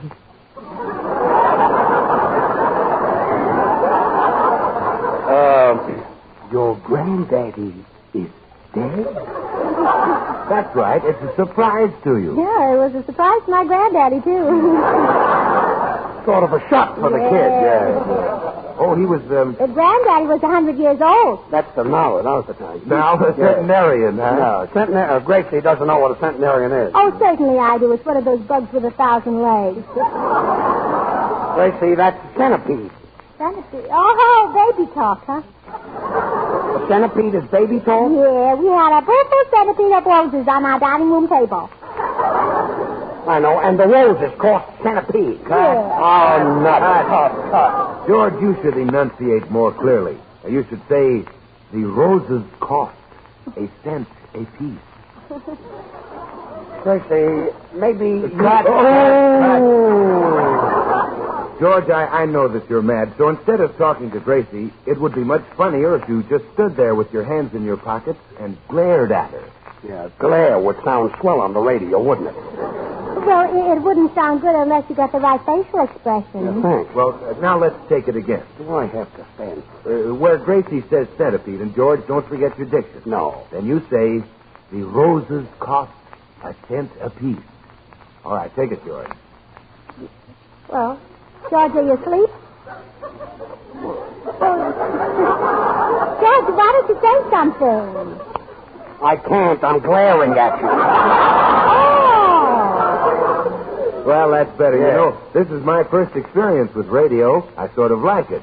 Maybe I found a new field for myself. Well, Mr. Mitchell, if you found a new field for yourself, why don't you go out there, lie down in it, and close the gate? That's an idea. Henry King and his orchestra will now play a medley of popular tunes. Cut. Henry, that isn't the way a great pianist sits down at his piano. Now, first you brush off the keys. Then you pick up your coattail, arch your back, run your hand through your hair, and start to play. Then your audience will expect something great. Now, don't you see what that does to the audience? Yeah, it builds them up to an awful letdown. Henry, the music.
What you want in chicken soup is flavor, full-bodied chicken flavor. And that's what you get in Campbell's chicken soup. You can actually see its deliciousness in its golden, glistening richness long before you dip your spoon into it. The reason is that Campbell's use all the meat of plump, tender chickens and simmer the broth long and slowly, for that's the only way to make chicken soup at its best. Now think of the finest homemade chicken soup you ever tasted, with snow-white rice and plenty of pieces of tender chicken meat in the nourishing broth. That's the kind you can have any time you wish, simply by asking for Campbell's chicken soup. Say, there's an idea. Why not do that very thing tomorrow? If you'll do that, I promise you'll find Campbell's to be the chicken soup treat of your life. And here are George and Gracie.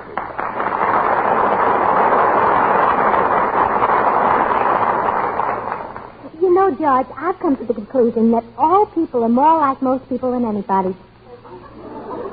All people are more like most people than anybody? Mm-hmm. The only difference between everybody is that they're not the same as somebody else. Because if they were, everybody would be too much like nobody. And if that were the case, then lots of people would be much scarcer than a few of them.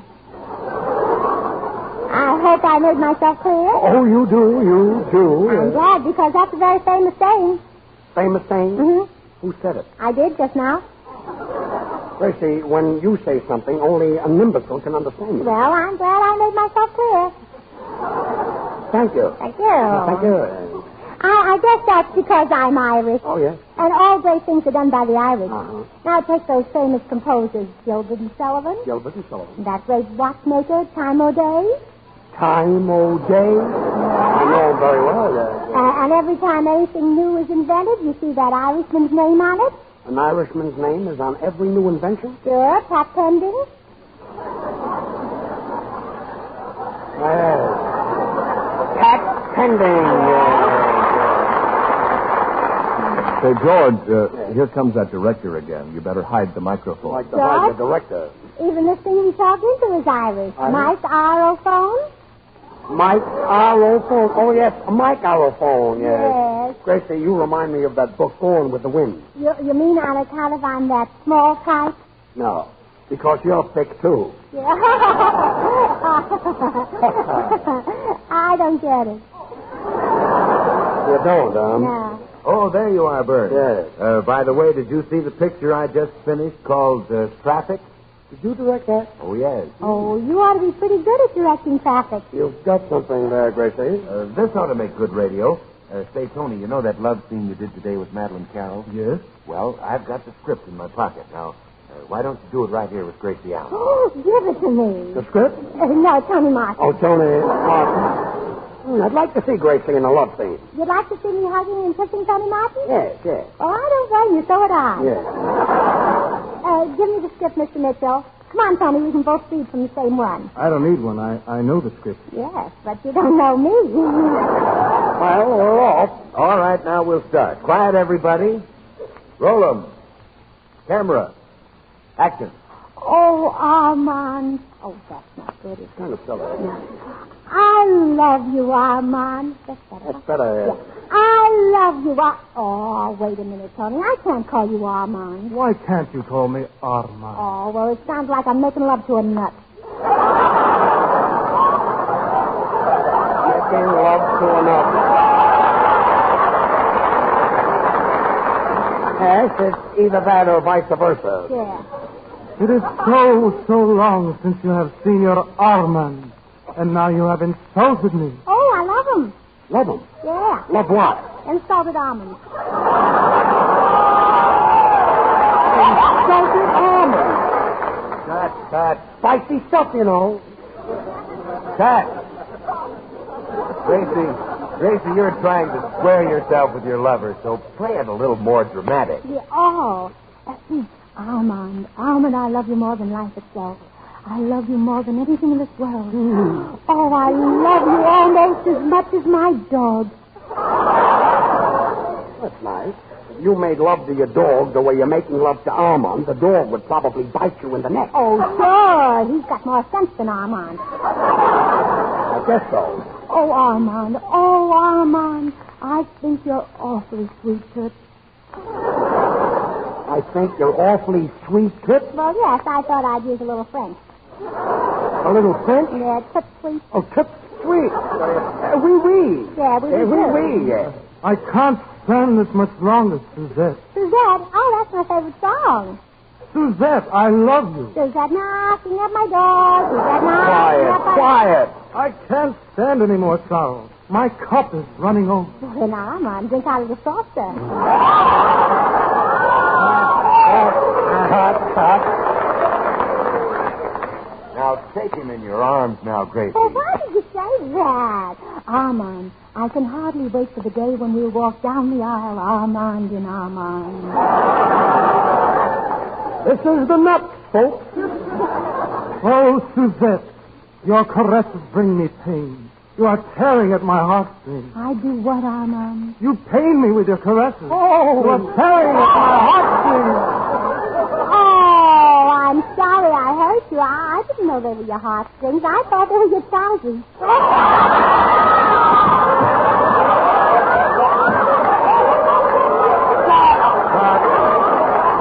You mean suspended.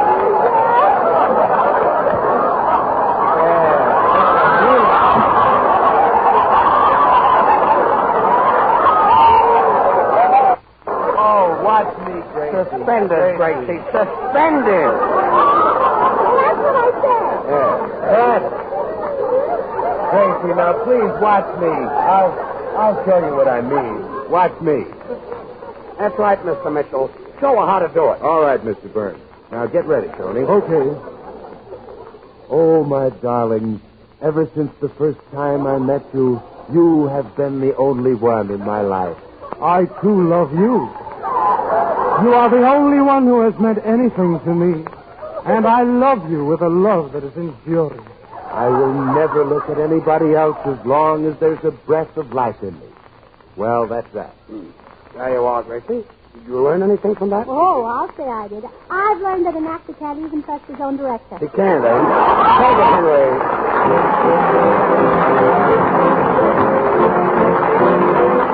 Gracie will sing Now That Summer Is Gone. Sing it, Gracie. All summer long we seem to care, but when the north wind blows, will the North Shore get our love affair like your summer clothes? Who is my baby gonna play with? Who will my baby have a way with? Who is my baby gonna be all winter now that summer is gone? Who is my baby gonna get with? Who is my baby gonna pet with? Where is my baby gonna be all winter now that summer is gone? Like on the tennis court, oh, with my glass of reason.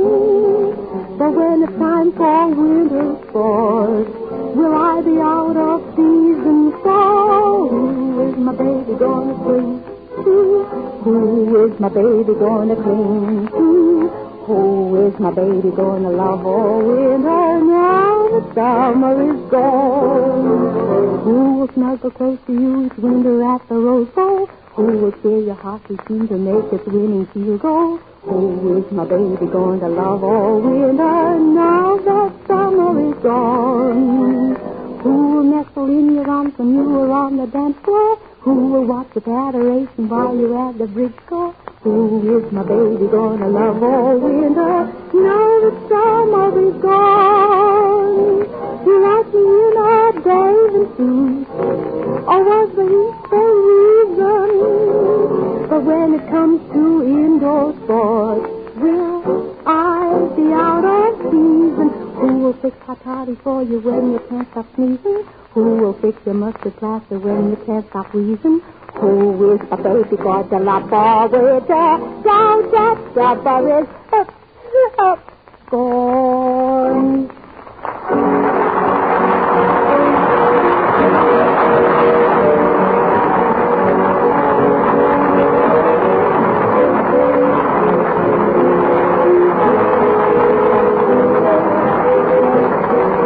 To make makers of those fine Campbell soups invite you to listen in and laugh with George Burns and Gracie Allen again next Wednesday. Meanwhile, remember that you can have the finest chicken soup you ever tasted simply by asking for Campbell's Chicken Soup. You'll find it to be the delicious, nourishing, old-fashioned kind.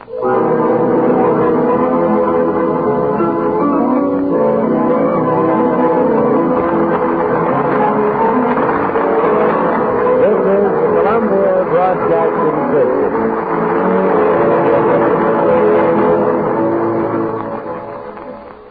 David Onley, station Los Angeles.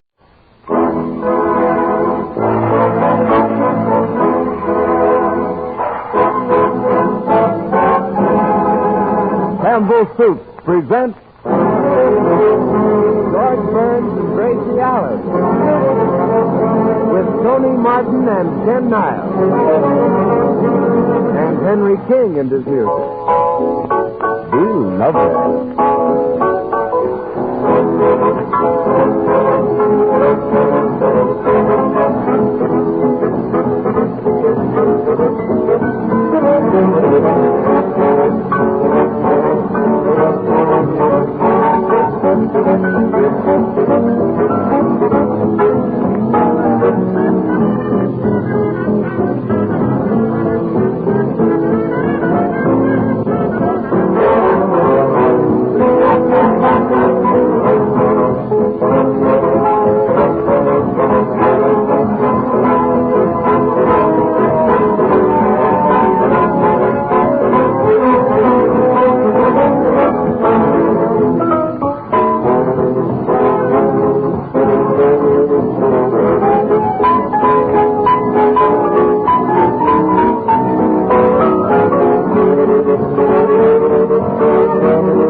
In just a minute, George and Gracie will be with us. Meanwhile, this is Ken Niles to tell you about the soup sensation of the year, my special favorite, Campbell's Chicken Soup. And you'll know what a sensation it has made, since it's been so greatly improved, when I tell you that women all across the country are buying 3 times as much of it as they did only a short while ago. Am I enthusiastic about Campbell's Chicken Soup? Ah, you bet I am. And I'll say this. You'll find that it lives up to everything I've ever said about it. Its delicious home-like flavor, its slowly simmered broth that fairly glistens with golden chicken richness, the pieces of tender chicken meat in it, and the snowy rice and delicate seasonings. It's a fact I've never known any person to be disappointed in Campbell's Chicken Soup, no matter how high they set their expectations. So set your expectations high. Ask your grocer tomorrow for the soup sensation of the year, Campbell's Chicken Soup. And now tonight, Gracie Allen, I'm afraid, is going to honor the city of New Orleans. So here they are, George and Gracie.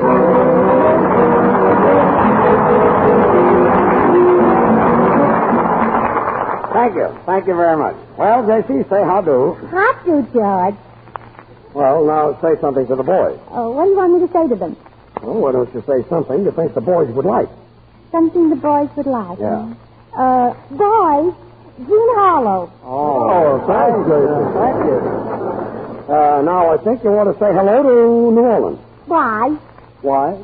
Ken Niles just told the people that you were going to say something about New Orleans. Oh, don't listen to Ken Niles. That's just gossip. And gossip is nothing but idle rumors. And idle rumors are rumors that can't pay their room rent. And rumors Gracie, are you talking about rumors or rumors? Rumors are rumors. Rumors. Rumors. Say, that reminds me. Why are they making such a fuss over Simone? Simone? Yeah. Well, she has 2 names that sound exactly alike. Oh, yeah. What about the 3 Gracies? Say, Tony, I need a little help. George, don't count on me tonight. I'm in the middle of a picture, and talk about hard work. Do you know that from 9 o'clock this morning until 7 o'clock tonight, I've done nothing but kiss Alice Faye? Well, that's nice work if you can get it. I don't mean that kissing Alice Faye isn't swell, but it's just work for me during the day and takes all the romance out of me for my date tonight. And who've you got a date with tonight? Alice Faye. Alice Faye, retake Faye. Well, I don't mind, Tony. If you've got a date with Alice Faye tonight, you just keep it. Well. Of course, I was going to ask you to take me home tonight, but I don't expect you to break your date with Alice Faye. But I do want to tell you that our sponsor phoned me, and he said, Gracie, if you're not happy with your new singer, just say the word and we'll get rid of him. That's all. That's all. Well, Tony, it looks like you're on a spot. Oh, well, Gracie, I haven't exactly got a date with Alice Faye. Oh, well, now, far be me fellas to break up any date, Tony. Far be me from it. You just keep your date with Alice Faye, especially tonight, while you still got a salary coming in. Gracie, when did the sponsor phone you? Oh, you don't have to worry, George. He thinks you're swell. Hey, you're sure he's going to let me stay on the program? Oh, sure. As a matter of fact, you can even go out with Alice Faye and nothing will happen. Thanks. Gracie, I have an idea that maybe you like Tony Martin. You think of the silliest things, George. Don't I? Yes. Why, I was out with a very adorable man last night. Is that so? I suppose it's some relative? No, not yet. It's Clark Gable. Not yet? Clark Gable. Well, you were out with Clark Gable last night? Well, it's better than staying home alone. I think so. Well, anyway, here's what happened. I was at a party, minding my own business, and Clark Gable came over and he said, are you Gracie Allen? And I said, yes. And he said, how about sitting on my lap, Gracie? And I figured he wasn't sitting on it, and I had to sit someplace. So you sat down on his lap? Yes, and then my mother hollered. She said, Gracie, get up, get up.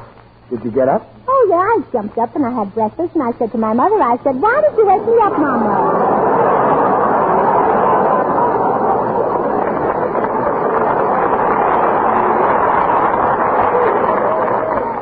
You spoiled a beautiful dream, I told her. You said that to your mother? Oh, you dreamt you were out with Clark Gable. Sure.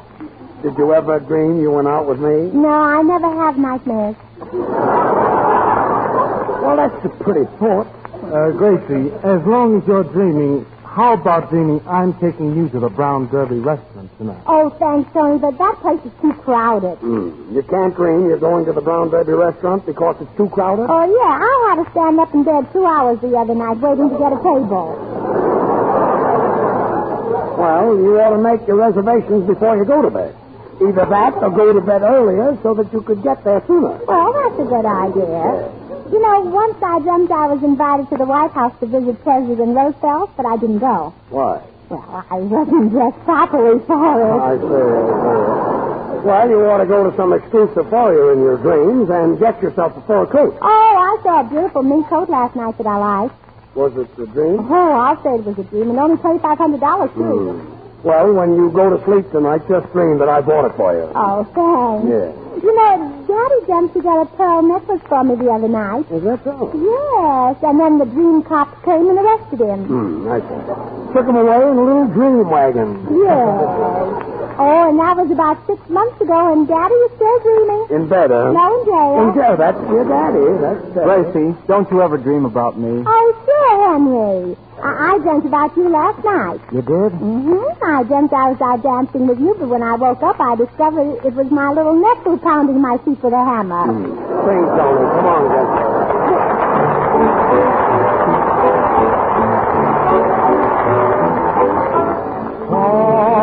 Someday, when I'm up below, when the world is cold, I will feel a glow just thinking of you and the way you look tonight.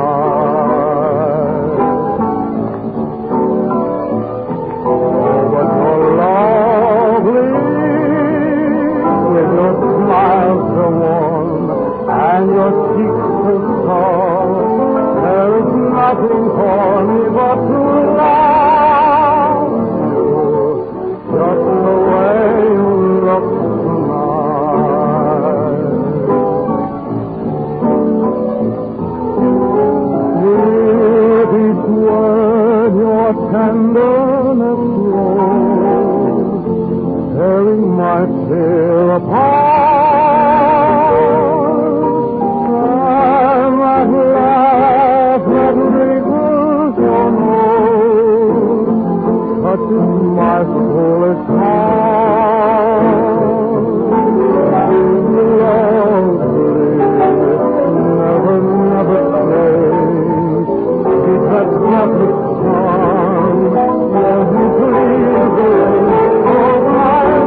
My foolish heart,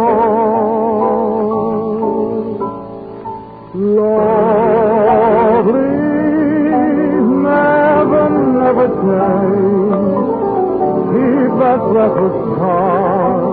Won't you please arrange it, 'cause I love you just the way you look tonight.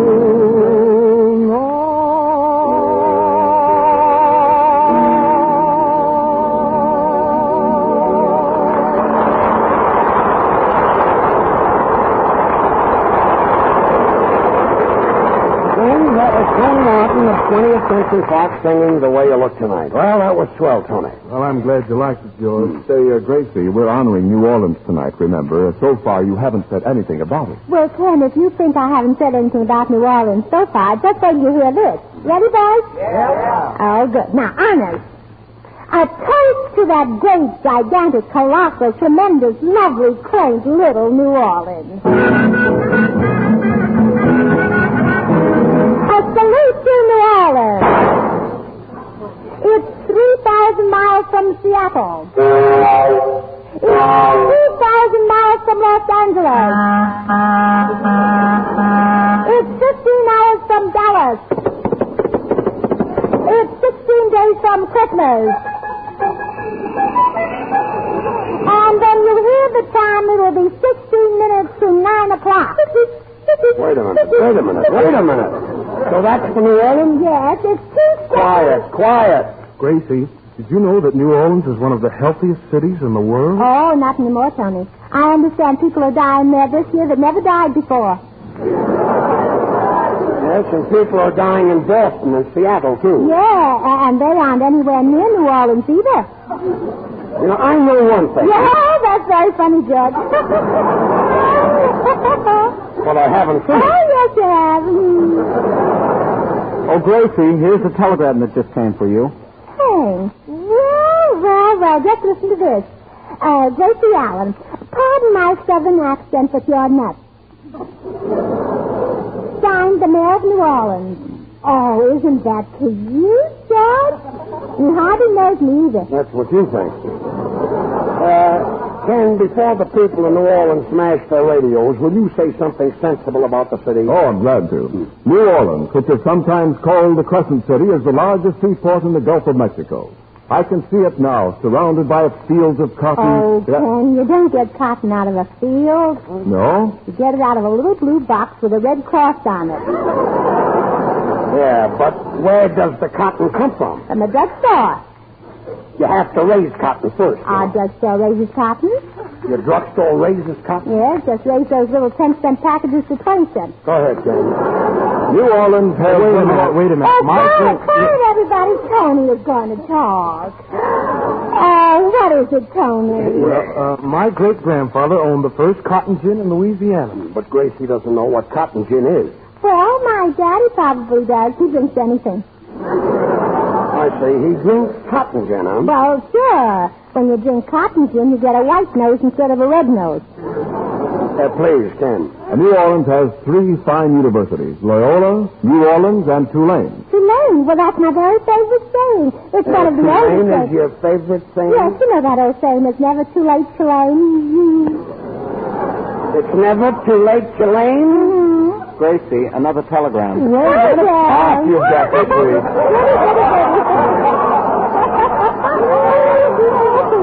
Let me read it, Henry. Oh, maybe it's a telegram. Yes, maybe it's a telegram. Oh, it is a telegram. It's a telegram? Yeah. It's from the grocers of New Orleans. Oh, listen to this. Gracie Allen, when Major Bowes out of New Orleans, we grocers sold 40,000 cans of coffee. Stop. Tonight, with you honoring New Orleans, we grocers sold 80,000 cans of coffee. Well, now that ought to show Major Bo who's who on the radio. Sound a bit like an owl. It isn't who's who on the radio. You mean who's through on the radio. George, we're selling Campbell's chicken soup. That's what you think. Oh, I think that's the nicest wire that's ever been sent to me. I wonder what it means. It means they want us to play a little game where you jump into the Mississippi River and pretend you're swimming, and after you drown, I pretend I'm sorry. Oh, now why doesn't Tony say things like that to me? Say that, Tony. Go ahead, Ken. Oh, thanks. New Orleans has some of the most historical buildings in America. Well, that's what I hear, too, Ken. Now, I'd like to see those beautiful drapes in the Saratoga Street Jail. Beautiful drapes in the Saratoga Street Jail? Well, that's what it said in the guidebook for tourists. It said the Saratoga Street Jail is noted for its hangings. I suppose your daddy would feel right at home in that jail. Oh, sure. He'd soon get onto the rope. Well, that certainly is news to me.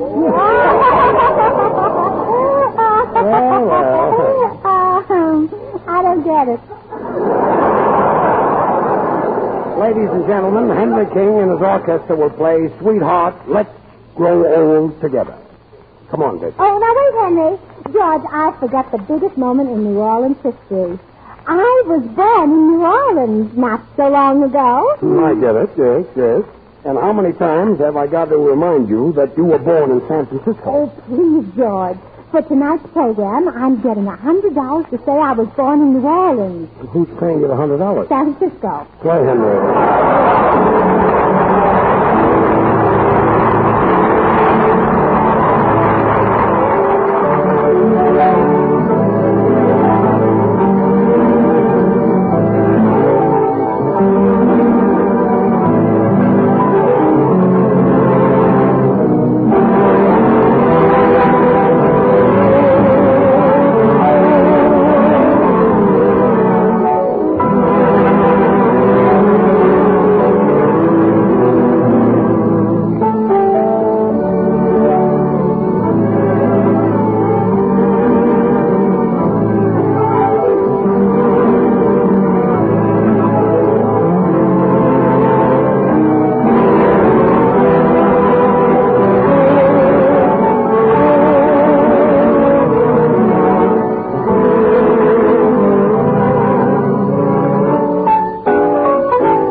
The greatest advertisement for Campbell's Chicken Soup has never been written. It has never been spoken over the radio. It's what women are telling one another about it. And it's this spontaneous, enthusiastic word-of-mouth advertising that accounts for the amazing growth and popularity of this wonderful soup everywhere. Think of it. 3 cans of Campbell's Chicken Soup are being bought today for for every one bought a short time ago. That's right, 3 times as much. And here's why. Delicious home flavors. Campbell's use all the good, tender meat of plump chicken. And every woman knows what that means, chicken soup. And don't I know, too? Every delightful spoonful has that deep-down chicken deliciousness that makes everybody want more. And I ought to know because good old-fashioned chicken soup has always been my special favorite. And that's the kind you get every time you ask for Campbell's chicken soup. Why not do that tomorrow? Well, I'm a little bit worried. Gracie is standing right here with some more honors for New Orleans. Well, why worry, Ken? You know things aren't hardly ever as bad as they seem not to be. Things aren't hardly ever as bad as they seem not to be? Yes, Judge, and even if they weren't, it wouldn't be anything to worry about unless they were. Well, that's as clear as the Mississippi mud. Gracie, another telegram. Oh, there. Who is it from? Oh, Western Union or Postal. Who else could it be from? Read it. Oh, listen to this, boys. We, the citizens of New Orleans, have been listening to your program honoring our city, and we can hardly wait to hear the finish so we can listen to Betty Allen. Oh, isn't that nice of them, George? They even like Betty Allen, too. So does Portland Hopper. Well, I don't blame her. He's sweet enough to kiss. Who, Freddie Allen? No, Tony Martin. Look, Gracie, you don't ask a man for a hug and a kiss. No? Nice girls don't do that. Oh. Hug and a kiss. Even if you want a hug and a kiss, you've got to be subtle. Sort of hint at it so that the audience doesn't understand it. Oh, a hint. Yeah. Tony. Yes, Gracie. Tony, if you're tired, you can rest your lips against mine. Well, that's being subtle. Listen, Gracie, don't think I'm temperamental. I'd really like to kiss you, but I'm just not in the mood for kissing anybody. Stop it. We're supposed to be honoring New Orleans. Oh, now, George, please, that isn't nice. You shouldn't be rude to Tony, especially when this might be his last night on the program. Mm-hmm. Last night? Mm-hmm. Gracie, Tony Martin just came to work on this program. Well, you better get to work then. Well, I always thought that whoever I kissed would be my business. Well, then you better do what I ask you, Tony, if you expect to stay in business, if you know what I mean. Yeah, I'm sort of catching on. Gracie, why should Tony Martin kiss you? Well, that's right, George. Why should he kiss me? After all, who am I compared with Alice Faye? Yes.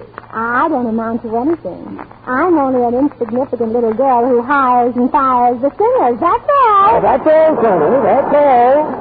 Gracie, how about me? I'll kiss you. Oh, thanks, Henry, but you better kiss George. He hires the orchestra leaders. Look, Gracie, I don't like to hear you talk, but as long as you're going to talk, say something about New Orleans. I thought I'd remind you. Oh, all right. Remind me sometime. I'll remind you now. How about a guest of honor? Oh, thanks, George, but I just did. Oh, I don't know. Say, I've got an idea. Maybe there's somebody in the audience from New Orleans. Oh, yeah, maybe there's somebody in the audience from New Orleans. That's a great idea. And why do I have to think of everything? Quiet. Thanks, Tim. Ladies and gentlemen, if there's anybody in the audience from New Orleans that would like to come up on the platform as our guest, we'd be delighted. I'm from New Orleans, mister. Oh, George, step and fetch it. Step and fetch it. Would you mind stepping up to the microphone, please? So, no. So you're from New Orleans, then? Yes, sir. I was born and raised in New Orleans, and my mother and father were born there before me. Well, if they're your mother and father, they'd have to be born before you. Well, will you tell us something about New Orleans? What street were you born on? Tropatula Street. What street? Tropatula. Tropatula. Stop, Esther. Gracie, Tropatulus is a very famous thoroughfare. Oh, it sounds very romantic.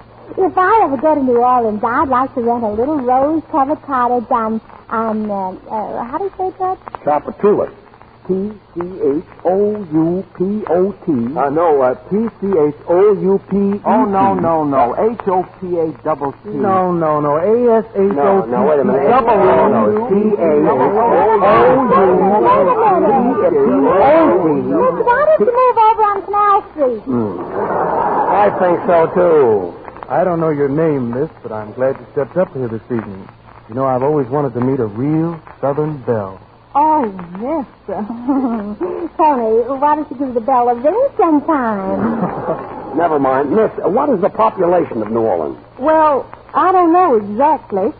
Being a river and seaport city, New Orleans has a great floating population. A floating population? Mm-hmm. Well, I bet a lot of them can swim on their stomachs, too. I wouldn't be a bit surprised. New Orleans makes a lot of friends with its hospitality.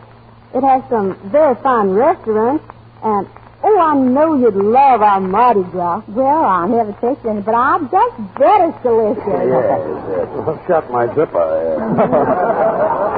Well, George, here's another guest of honor that came up from the audience. Oh, well, this way, please. You talk right... Do I talk right in here, mister? Yeah, right there. Well, now, if I do, you just tell me. Yeah, that's right. Now, of course, I've never spoken on radio before, and I'm awfully nervous. I see that. As a matter of fact, I've never talked before an audience before. I never talk very much at home. I'm kind of a man of few words. Yeah, a few thousand.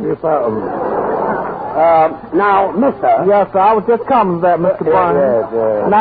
Now, being New Orleans is a seaport and a river city, it has a great floating population.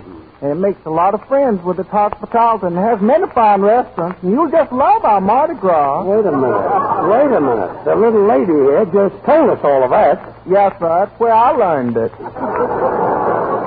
Well, our program is coming to an end, and I want to thank you people very much for coming up here tonight. Well, if you really want to thank us, Mr. Burns, here's the way I figured out you can do it. When I get back to New Orleans, I'd like to have something to show that I've really been to Hollywood.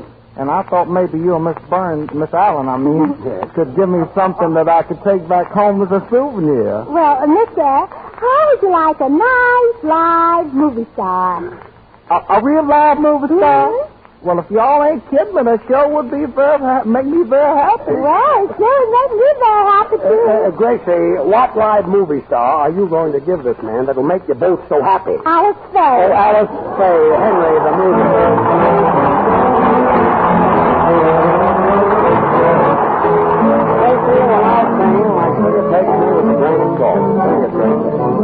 My sugar takes me with a grain of salt. I never know where I stand.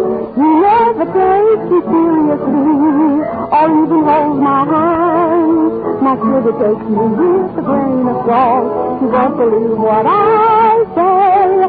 You got to try me seriously. You've got to fall away. My love affair. Get me nowhere. Oh, now you see that is beautiful. My sugar takes me with a grain of salt. Why doesn't you realize I love him all so seriously? Why doesn't he get wise? I try so hard to please my sugar, but it's an epic task. I ask him, won't you? Do you, don't you? But every time I ask, my sugar takes me with a grain of salt. He treats me like I was lost. He plays around so scandalously, I feel like I will burst. My sugar takes me with a grain of salt. You think I was just 13. He acts up to me personally, like there's a wall between. I've got no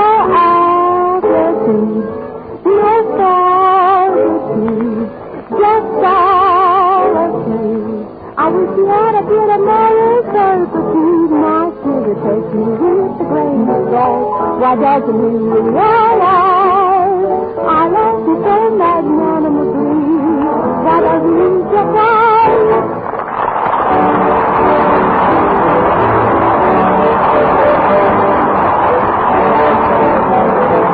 Every year, we hear a lot about Christmas fields, one of the finest causes for raising funds to help sick, needy people. But many of us don't think to do something about it until it's too late. This year, won't you do just this one thing? See that every Christmas letter and package you send carries a Christmas seed. The makers of those fine Campbell soups invite you to listen in and laugh with George Burns and Gracie Allen again next Wednesday. And meanwhile, remember that you can have the finest chicken soup you ever tasted simply by asking for Campbell's Chicken Soup. You'll find it to be the delicious, nourishing, old-fashioned kind. Well, Gracie, say good night to everybody. Oh, and wait, Judge. I forgot to read them my proverbs. Proverbs? Mm-hmm. You mean proverbs? Well, I know, but this is a proverb in verse. It's my proverb. So it's a proverb. Yes. Well, let's hear it. All right, proverbs. Although it's very foolish, I've often heard it said, you can drive a horse to water, but a pencil must be lead. You made that up. I can see I that. didn't. So, girls, don't drive your husband to eat. Let nature take its course. Just give him Campbell's chicken soup, and he'll eat just like a horse. That's New Orleans. Good night, all. This is the Columbia Broadcasting System. Your station is KHJ, Don Lee, Los Angeles. Time signal courtesy Schaefer Pen and Pencil Company. Settle that perplexing Christmas gift problem with a genuine Schaefer dry-proof fountain pen desk set. A gift that will delight anyone. There are over 100 Schaefer desk set designs, a style and price to fit every budget. Only $5 up. The tone indicates 1 minute and 15 seconds past 9.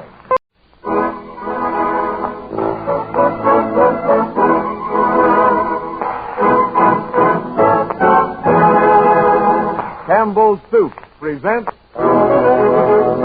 George Burns and Gracie Allen with Tony Martin and Ken Niles and Henry King and his music. There's Frost on the movie.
Just a minute, George and Gracie will be with us. Meanwhile, this is Ken Niles. You know, sometimes I wonder if I let my enthusiasm run away with me when I talk about my special favorite, Campbell's Chicken Soup. And so I ask my friends to buy it and try it. And do they buy it, and do they try it, and do they like it? And then I know I haven't praised it enough. But let taste tell the story. And that big taste test is going on all over the country right now. Here's the result so far. A great sensation. Women are buying 3 times as much Campbell's Chicken Soup today as they did only a short while ago. No, you can't beat that good old-fashioned goodness you get in Campbell's Chicken Soup. The golden, glistening, slowly simmered, rich broth, and those tempting pieces of tender chicken meat that your spoon keeps going for. Chicken soup has always been a great favorite of mine, and now I can get the good, rich, old-fashioned kind whenever I want it just by asking for Campbell's. And so can you. Why not ask for Campbell's Chicken Soup tomorrow? I can just hear you saying, "Why, this is the best chicken soup I ever tasted." And here are George Burns and Gracie Allen.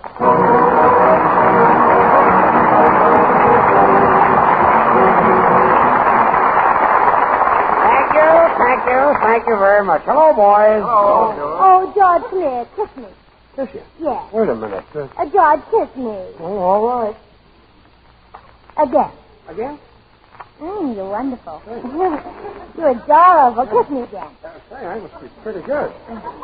Oh, I'm crazy about you, big, strong, adorable boy. Kiss me again. Yeah, all right, George. Break it up. It's no use. It's no use. What's no use? Kissing you and trying to make believe it's Tony Martin. Oh, I say, I get the whole thing. Listen, Gracie, I wish you'd get over that romantic feeling about me. You see, you and I can George, never... George, did I show you the wire I got from the sponsor? from the sponsor? Mm-hmm. Now listen to this. It says, Dear Gracie, we like Tony Martin singing very much and will appreciate it if you can see your way clear to keep him on the program. Gracie, who sent that wire? Campbell's Chicken Soup. Well, Tony, it's soup to you. Oh, please, Judge. So, boys, on account of this might be the last night on this program for Tony, I think we all ought to play a game to show him that we appreciate it. Don't you think so? I think so, Gracie, yes. Well, anyhow, it's a sort of a kind of a game that I made up out of my own head. Oh, block. Yeah.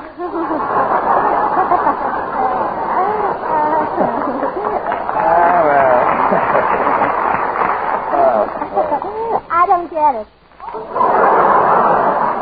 You don't get it, huh? So what's the name of the game, Gracie? Fun for Fools. Fun for Fools? Yes, I'm sure you boys will enjoy it. Oh, thank you. Thank you very much. You're welcome. Now, the idea is this. You take any letter in the alphabet and put the word for after it. The word for after it? Yes. Now, for instance, the letter A. Yeah. A4. A4? Yes. And you just make up a sentence with A4. A4? Mm-hmm. Gracie, this is too complicated. All right, you make up something with A4. A4? Yeah. A4, oh, yeah. A for body meets the body coming through the rhyme. Why, that game is a beauty. Yeah. So that's it, eh? And oh, boys, I almost forgot. Anybody that can't make up a sentence when it's his turn has to kiss me. Oh, now it's coming. Gracie, I'm not good at games. It looks like I'll have to kiss you. Well, now, don't worry, Henry. If you or George or Ken get stuck, I'll help you. What about that fella called Tony Martin? Won't you help him? Oh, I should say not. I'll have to let him kiss me. He doesn't deserve to be helped. Well, Tony, I guess you can see the object of the game. Yeah, I think I get the hang of it. Well, all right, Gracie, make up something with the letter D. Letter D? Now, you add the word for after it. We know that, yeah. yes. D4. D4. Sealskin Coast. Gracie, this isn't a game. This is a nightmare. Now, Ken, it's your turn. The letter B. B. Mm-hmm. B4. Yeah. Well, I guess I'll just have to kiss you, Gracie. Oh, now wait, Ken. Where do you live? I live in Beverly Hills. You guessed it. Beverly Hills? He guessed it? Uh-huh. B for Lee Hill. B for Lee Hill? Now, George, you try the letter X. X. Mm-hmm. X4. Mm-hmm. X for breakfast. X for breakfast? No.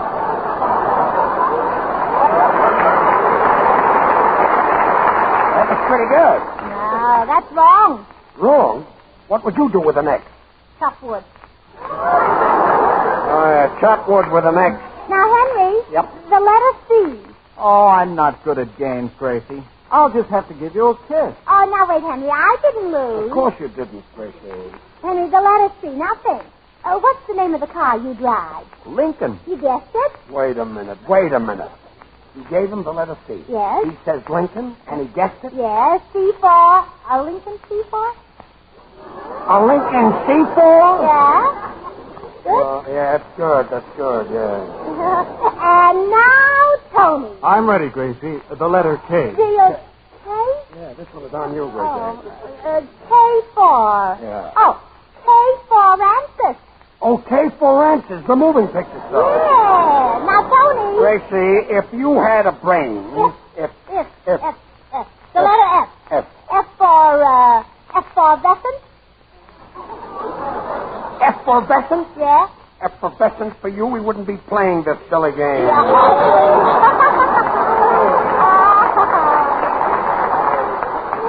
And now, Tony. I'm ready, Gracie. The letter V. V? V4. Oh, V for La France. V for La France? Yeah. Good. And now, Tony. I'm ready, Now, Gracie. wait a minute. It's your turn. The letter S. Oh, the letter S. Yes. S4. S for a kiss, and I'll give it to you. Tony, you've got to sing your song when you give Gracie a kiss. You know, you might like it. Don't listen to George, Tony. The letter Z. Z for. Z for what? Z for yourself. Tony, your song. Come on.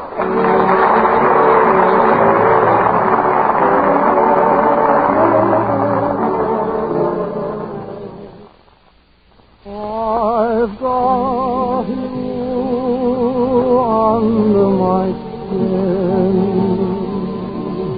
I've got you deep in the heart of me.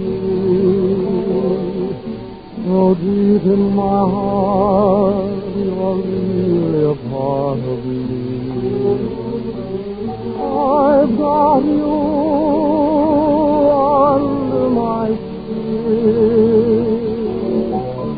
I've tried so not to give in.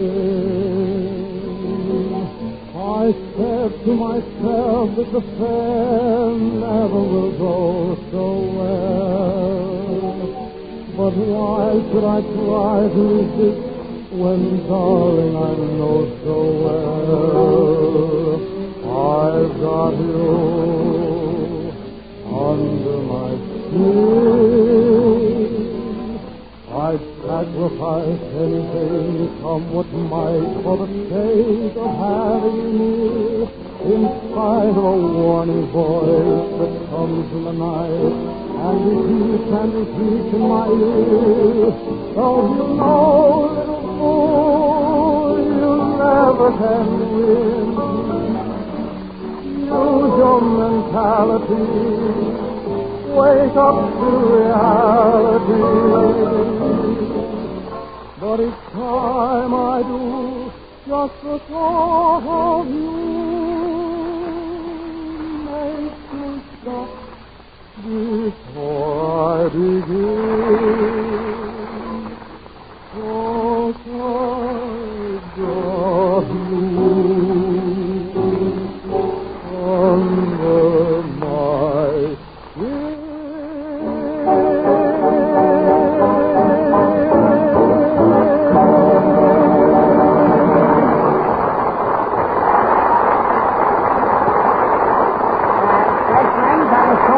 skin. I've got you under my skin from Born to Dance. Nice work, Tony. That was very good. Thanks, George. I hope the sponsor and Gracie likes it, too. Well, Tony, the sponsor doesn't mean a thing. The sponsor even likes George. But, Gracie, how did you like my song? Well, it was all right as songs go, but personally, I haven't got much confidence in a man who's always singing about love but never doing anything about it, if you know what I mean. He knows what you mean. Tony, don't mind Gracie. She's a little bit shy. Shy? Yeah, shy of brains. Thanks, Judge, and I'm pretty, too. Yes. Say, George, what's going on? I am. I'll see you later. Oh, wait. Didn't I tell you that tonight we're going to dramatize the life of Poncho Villa, the Mexican bandit? No. Oh, well, then I'll tell you. Good. Tonight we're going to dramatize the life of Poncho Villa, the Mexican bandit. Yes. And, boys, the theme song is going to be For He's a Jolly Gazilla, for he's a Jolly Gazilla. It's a nice theme song. Yes, I know it should be Zia, but I had to say Zilla out of kind of a song. song. Yes. Oh, I'd love to do a play about Mexico. You know, that's a romantic spot. I remember how Monday night they stand under a palm tree and make love to a girl. Tuesday nights under a pepper tree and make love to a girl. Wednesday nights under a banyan tree and make love to a girl. Well, Johnny, don't you know any girls who don't live in trees? Gracie, did you go to school to become an idiot, or did you just pick it up? Well, George, I'm no afraid. I never pick up anything. All right, Ken, pick up the next to you.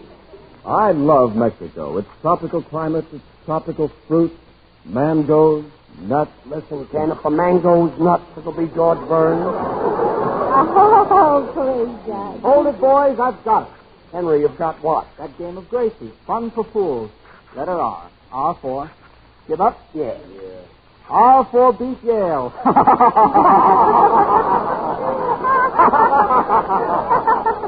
Oh, for Henry, the game has been over for a half hour. Why didn't you tell me? I've been sitting in a corner, and it took me a half hour to dope that out. Some dope. Well, getting back to your play, Gracie, I remember reading about Pancho Villa. He was quite elusive, wasn't he? Well, he was part elusive and part Mexican. Part elusive and part Mexican? Gracie, do you know the authorities chased them all over Mexico? George, Mexico. I know that. It comes later in the play. Anyhow, Poncho there tried to escape by hiding in lagoons. Lagoon? He hid in the lagoons for 2 months. In the lagoon? That's so. He must have known the bartender, huh? It's a beer lagoon, yeah. I wouldn't be a bit surprised. You know, Pancho Villa was a sort of a bandit Casanova on horseback, wasn't he? Yeah. He used to gallop through a town, grab all the beautiful women. That reminds me, I better give out the cards, huh? Tony, you're Pancho Villa. I thought so, yeah. And I'm all the beautiful girls in town. Thanks to Marco Eunice, eh? Yes. In fact, I'm the widow of one Mexican president after another. If you were their wives, I'll bet they were glad to die. Oh, well, not only that, George. I was glad to have them a lot of friends by getting married often enough.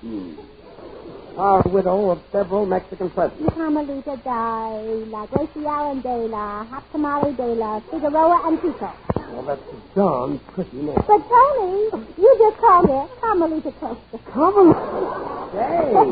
And, George, you're going to play the part of the president during Villa's time. Forenza. Stop swearing, George. Forenza is swearing? Well, tell him to stop, too. I'll tell him when he comes in. I'll speak to the kid. And, Henry, your name is Manuel Labor. Manuel Labor? And, Henry, you're the best boulder caballero in all Mexico. The best boulder caballero? George, you see, Boulder is a dam. Yes. And you're not allowed to say that on the radio. I see. So he's the best boulder caballero in all Mexico. And, Ken, you want it, Ken. Ken, you're the head of the president's army, and your name is General Don Juan, and 2 to go. Don Juan and 2 to go. Yes. And Ken is my general. Yes. But in the play, he doesn't feel so good. He's got a stomachache. What's the matter? Oh, just things in general. Things in general? Yes. Now, Ken, in this play, you stick a knife in George's back. Oh, well, Gracie, do you think that I could stick a knife in George's back? Well, you could take a stab at it. Take a stab? Some switch? I say, I'll get the point. That's the idea. Well, what are you thinking about, George? He doesn't stop. He doesn't want. I'll take it again. 1, 2. He doesn't charge for stabbing you in the back. He doesn't charge? No, he's freelancing. Ladies and gentlemen, Henry King will play a medley starting off with Let's Put Our Heads Together. That's right. You and Henry put your heads together and solve the nothing for nothing. Henry, the music.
gentlemen, I'm in a challenging mood tonight. There are millions of women the country over I'd like to talk to individually and ask to try Campbell's Chicken Soup tomorrow. But it's not possible one at a time. So to show I'm not just talking conversation when I tell you how downright delicious Campbell's Chicken Soup is, here's the challenge. Ask your grocer tomorrow for a can of Campbell's Chicken Soup. Have it for lunch. If you don't think it's as good as the best homemade chicken soup you ever tasted, just mail the label with your name and address to Ken Niles, Hollywood, California, and we'll return your money. Now, that may sound like a remarkable offer, and it is. But the reason I can make it is because I know how good Campbell's Chicken Soup is. At Campbell's, use all the good, tender meat of plump chicken and leave in plenty of pieces of the chicken meat for your added enjoyment. And I know this, too, that women are buying 3 times as much Campbell's Chicken Soup today as they did a short while ago. That's how extra good it is. Now, how about buying that can tomorrow? And now it's time for another one of Gracie's demented dramas, The Life of Poncho Villa. Gracie, now for the play. Shall I run up the curtain? Run up the curtain? Well, George, you're playing Firenze, the president, not a squirrel. Thanks. Then the cast. The cracked cast is as follows. Pancho Tony Villa, Bandit's Bad Man Lover and 20th Century Fox, Tony Martin. Manual Labor, the best boulder caballero in all Mexico, Henry King. General and Chief of the Standing Army, when it isn't running, Ken Niles. The President of Mexico, Carranza, I'm not swearing, folks, George Burns. And Senora Carmelita Gracie Allen. The time, around 8:50. The place, the President's official hideout in the little Mexican town of San for Our Free Booklet. Music.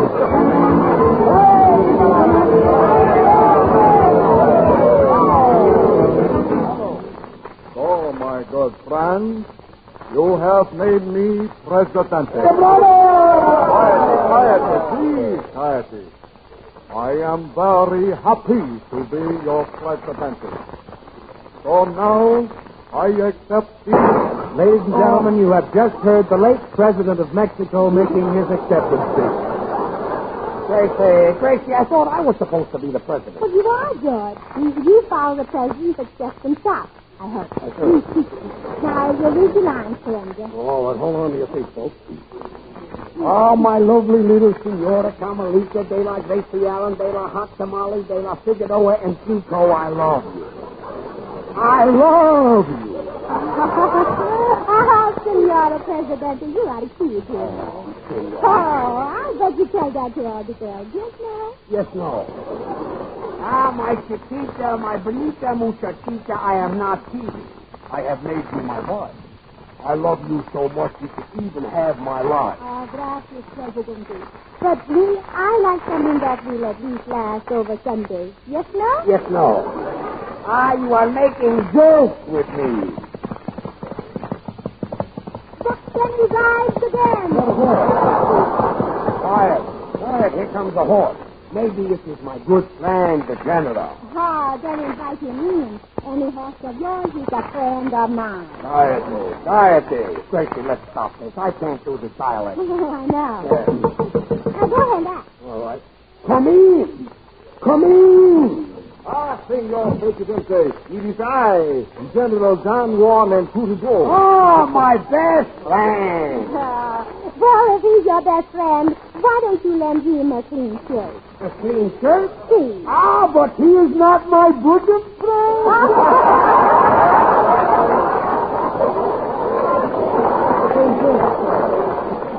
Presidente, I have 2 prisoners outside.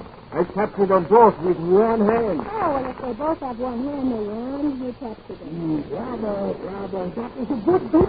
Senora, the bandits I have captured, they are nothing to sneeze at. Oh, good, because, Senora, she do not feel like sneezing at strangers. This is all work and no play, folks. It breathes and eats. Andale in here, quick. Stop your singing. Ah, nueces. What is that? That's not the same. Thanks. It's enough. Please, what is your name? Bueno, I tell you my name. I am Pancho Tony Villa, the greatest lover in all Mexico. But.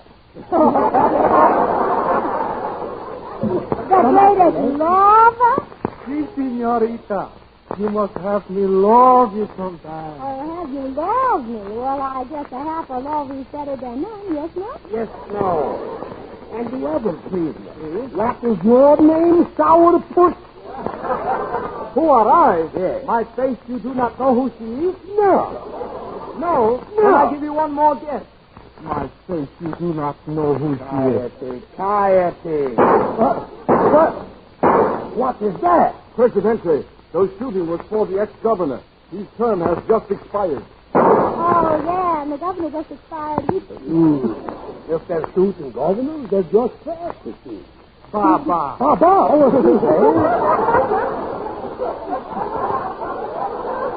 Wasting bullets on governors. I, Poncho Tonigilla. This morning, she is 20 Americanos in one Mexican. Ah, the poor Mexican. Oh, the poor fellow.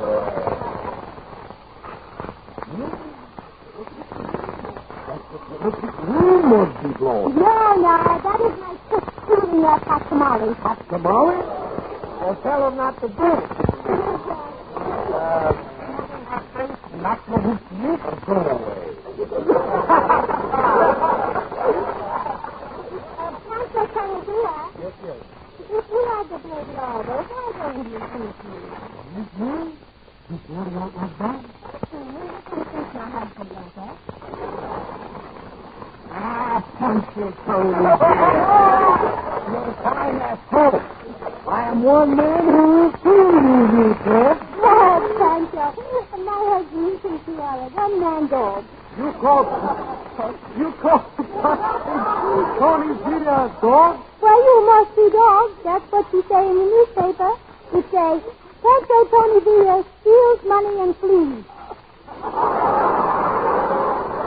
Steals money and flees? That's no particular. You look at my face and don't know who she is. Attacker! Come, I am your prisoner. Let's get out here. I would rather stand in front of this lousy dialect. Poncho Tony Villa. What's Poncho Villa? I am the husband. I am stealing you. That's what you're got a number of Poncho, Porgy, around with the lake.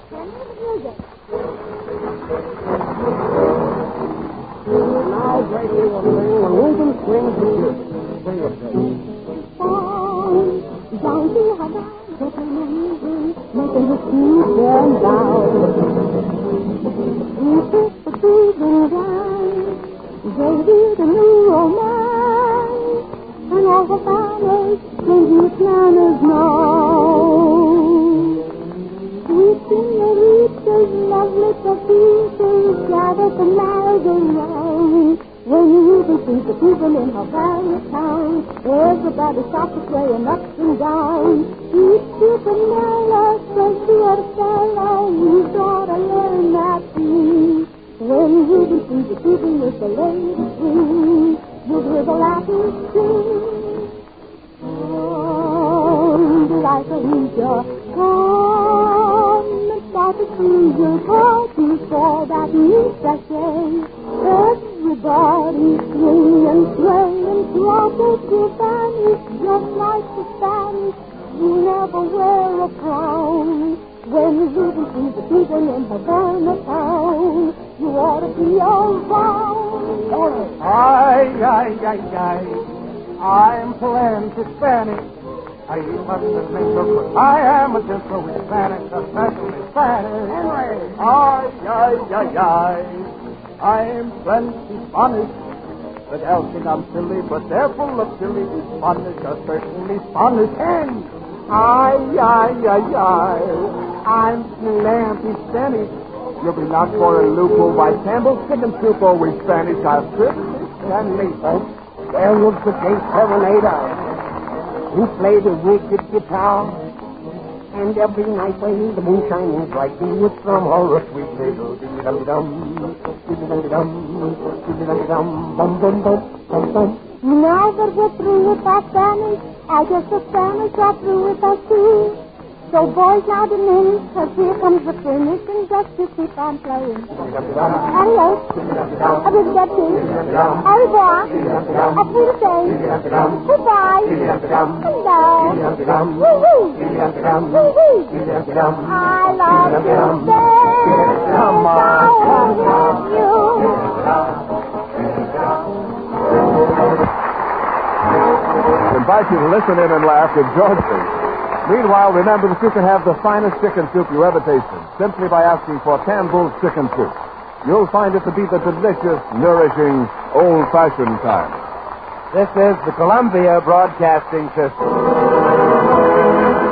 KHJ, the Donley Station, Los Angeles. Time signal, courtesy Schaefer Pen and Pencil Company.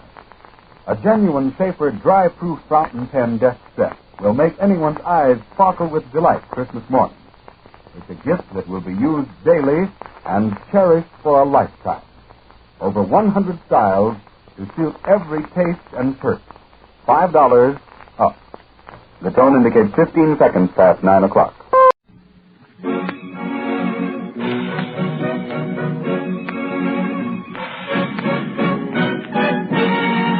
The makers of Campbell's Soup present George Burns and Gracie Allen, Tony Martin and Ken Niles, and Henry King in his music. My sugar takes me with a grain of salt.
George and Gracie will be with us. Meanwhile, this is Ken Niles. You know, I've been getting a lot of letters lately since I've been telling you about my extra special favorite, Campbell's Chicken Soup. I get many that read like this. What you say about Campbell's Chicken Soup is absolutely true. I'm through making chicken soup at home now that I can have just as good, if not better, soup by asking for Campbell's. True? Why, of course it is. And I know good chicken soup myself, so I can tell you why Campbell's has been the soup sensation of the year and why women are buying 3 times as much as they did a short while ago. Now, this is why. It's that glorious, delicious chicken flavor, the through and through chicken richness, the golden glistening color, the snowy rice and delightful seasonings, and the pieces of tender chicken meat, too. Just like the best homemade chicken soup you ever tasted. That's why. And you can have it any time you wish simply by asking your grocer for Campbell's Chicken Soup. Why not do that tomorrow? And here are George Burns and Gracie Allen.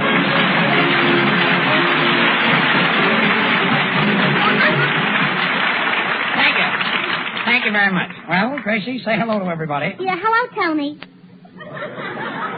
Hello, Tony? That's everybody? Well, everybody that matters, if you know what I mean. Yes, I think I know what you mean. Well, never mind saying hello to us, Gracie. I know you're very busy these days. By the way, have you got your Christmas shopping done? My Christmas shopping, Ken? Oh, sure, it's all done except buying the presents. Gracie, why don't you buy your Christmas presents after Christmas? Well, that's what I'm going to do. On account of you don't know what people need until the day after Christmas. I know I'm heading for a headache. Now, for instance, after I get a present from a girlfriend, I can tell what she needs. Now, if she gives me a handbag, then I know she doesn't need a handbag. Because if she needed a handbag, then why did she give it to me? That's a good idea. I know, I made it up. You ought to have it stuffed. I'll have it stuffed what? The handbag? No, your head. Oh. I don't get it. You don't, Henry. You look at my face and you do not know who she is? Henry, that was last week, remember? Oh, yeah. Can't Say, step out of Henry. character. Henry, what are you going to give the boys in your band for Christmas? Oh, I don't know, Gracie. What do you suggest? Music lessons. Not a bad idea. It's a good idea. Gracie, what are you going to give me for Christmas? Well, George, did you see those star sapphire cufflinks down at the jewelry? You mean the one set in platinum? Mm-hmm. Yeah. Do you think Tony Martin would like them? You're giving Tony Martin star sapphire cufflinks? What about me? Oh, I think he'd rather have cufflinks. Cufflinks? Cufflinks. You mean cut glass? You do, It's awfully sweet of you, Gracie. But Alice Faye bought me some cufflinks for my birthday. Copycat. Copycat. Hello. Who? Oh, just a minute. Gracie, a phone call for you, and the party says it's very important. Oh, well, it's probably the sponsor. Oh, the sponsor. I guess he wants to know whether Tony Martin is through this week or next week. Never mind about Tony. Just answer the phone. All right. Hello, Mr. Chicken Soup. Mr. Chicken Soup? Quiet, It's a George. cute first name. What's that? Sam Chicken Soup. It's who? Now, you have to speak clearly. I don't recognize your voice. No, I don't remember meeting you. No, you must have the wrong party. Gracie, will you let me answer the phone? Hello. Who? Just a minute, Gracie. It's your mother. Oh, hello, Mother. I didn't know you were sponsoring this program. If it's your mother, she's probably sponsoring a pat itself for your daddy. Now, please, Judge. Mother can't hear what she's saying. She's lucky. What? No, that was George Burns, Mother. George Burns. No, Burns. Look, Mother, if you light a match to the gas stove, what does it do? Oh, nothing? Oh, the gas is shut off? Gracie, find out what she wants. What, Mother? Oh, you're wrapping the Christmas presents. Oh, goody. What's that? Oh, you want to know whether you should wrap them now or wait until you buy the presents? Gracie, don't make a quick decision. That takes a lot of thought. Well, not for me, George. What, Mother? Oh, you don't know whether to buy the presents now or wait until you get money? That's an idea. I think she'd better wait a little bit. Well, Mother, why don't you borrow the money till Daddy gets home? What? Oh, nobody will loan you the money for 20 years. Why don't you tell her to ask the warden, Gracie? Well, goodbye. Oh, by the way, Mother, how's Unky today? He's still dead, huh? Well, that's good. Goodbye. Well, that was a nice hunk of dialogue. Now, where was I? You were in a jewelry store picking out cufflinks for Tony Martin that Alice Faye has already picked out. Oh, that's right. Yeah. George, the next time I see Caruso, remind me to ask him if he'd like to sing on this program. Gracie, Caruso is dead. Well, all right, then you ask him. Look, there's one thing I'd like to explain to you. Tony Martin doesn't feel like coming up here at night and making love after making love at the studio all day. Thanks, George. You're welcome. Now, Gracie, this morning I spent the entire morning kissing Simone. Oh, the poor kid. You must be tired. Take me in your arms and tell me all about it, Tony. Yeah, he's all in, yeah. Well, I rehearsed a love scene with her 20 times. Oh, what you need is a rest, Tony. Let me sit in your lap. Tony, so Simone kissed you 20 times. I'd like to do that. Well, go ahead, George. I'll hold them for you, and then you can hold them for me. Tony, why don't you get Gracie into one of your pictures? I'll bet I'd be great as a heroine. Yeah, because heroin is a dope.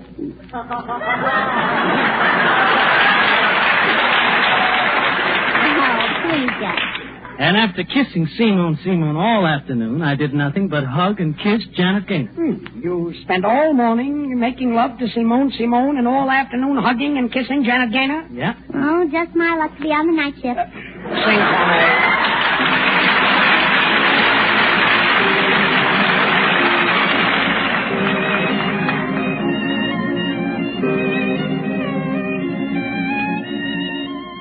Day is ending and the sun's descending in the west once more.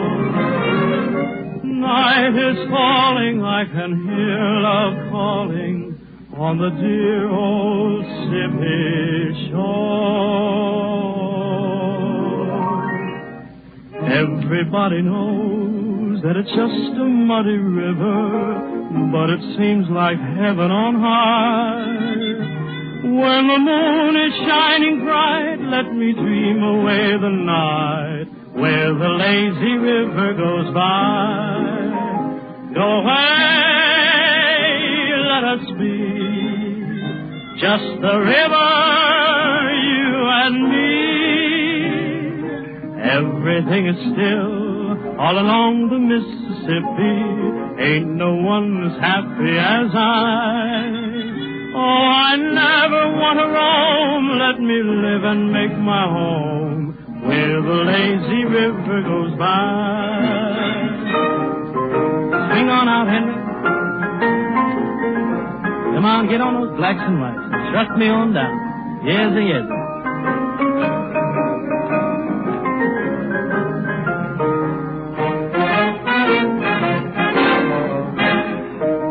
Everybody knows that it's just a muddy river, but it seems like heaven on high. When the moon is shining bright, let me dream away the night where the lazy river goes by. Get you away, let us be just the river, you and me. Everything is still all along the Mississippi. Ain't no one as happy as I. Oh, I never want to roam. Let me live and make my home where the lazy river goes by. Where the lazy, lazy river goes by.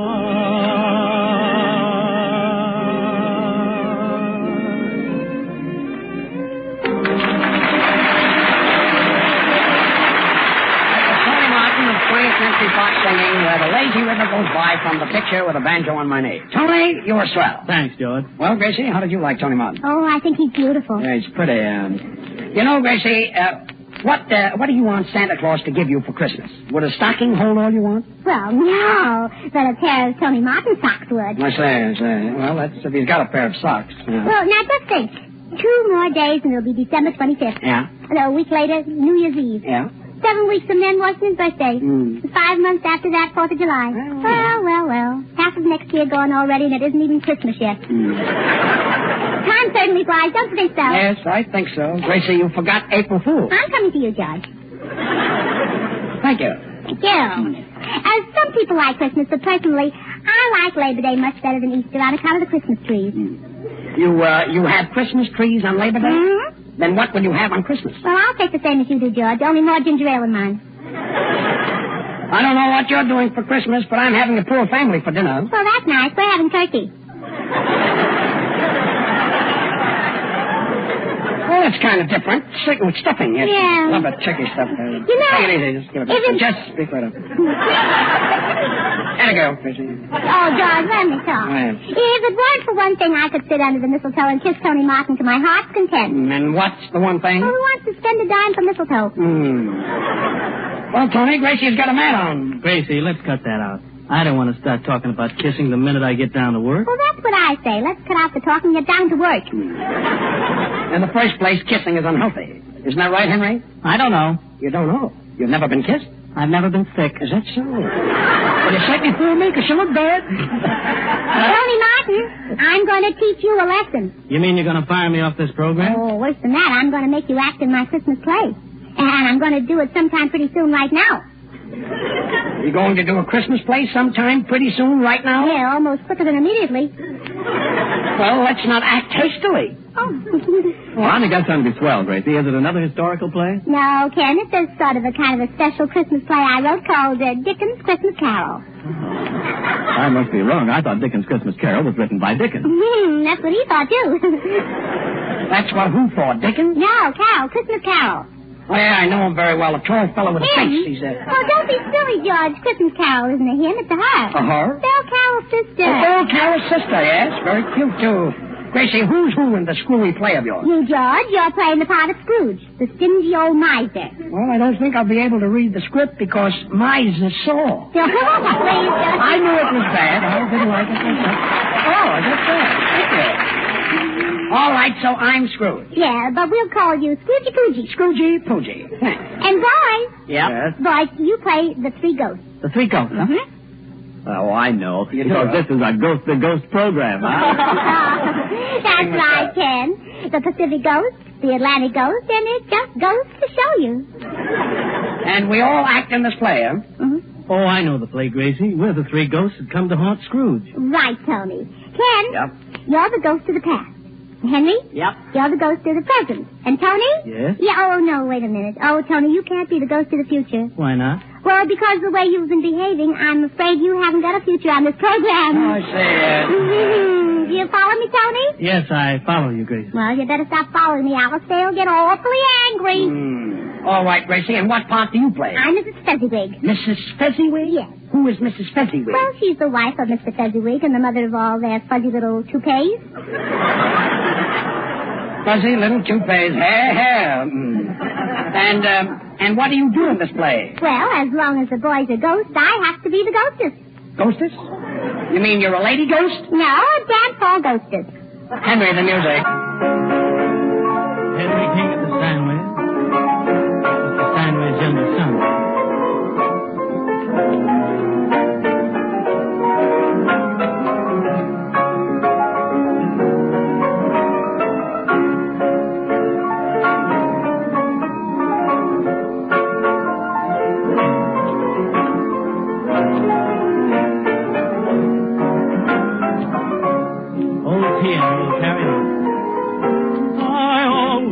Words like I love you were meant to be in a song, a phrase to be rhymed with above you, but I knew I was wrong when you came along.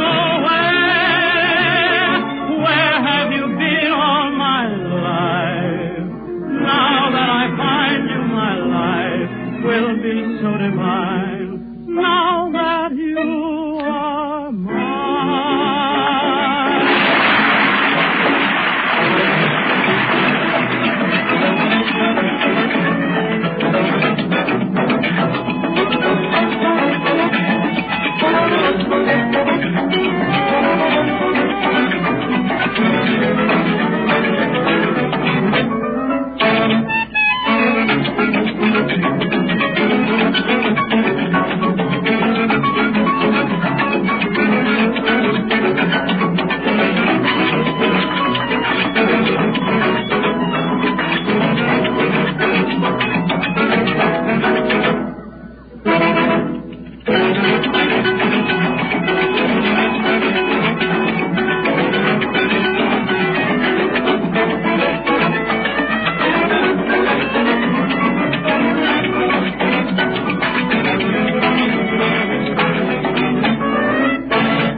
Glad to talk on my favorite subject, Campbell's chicken soup.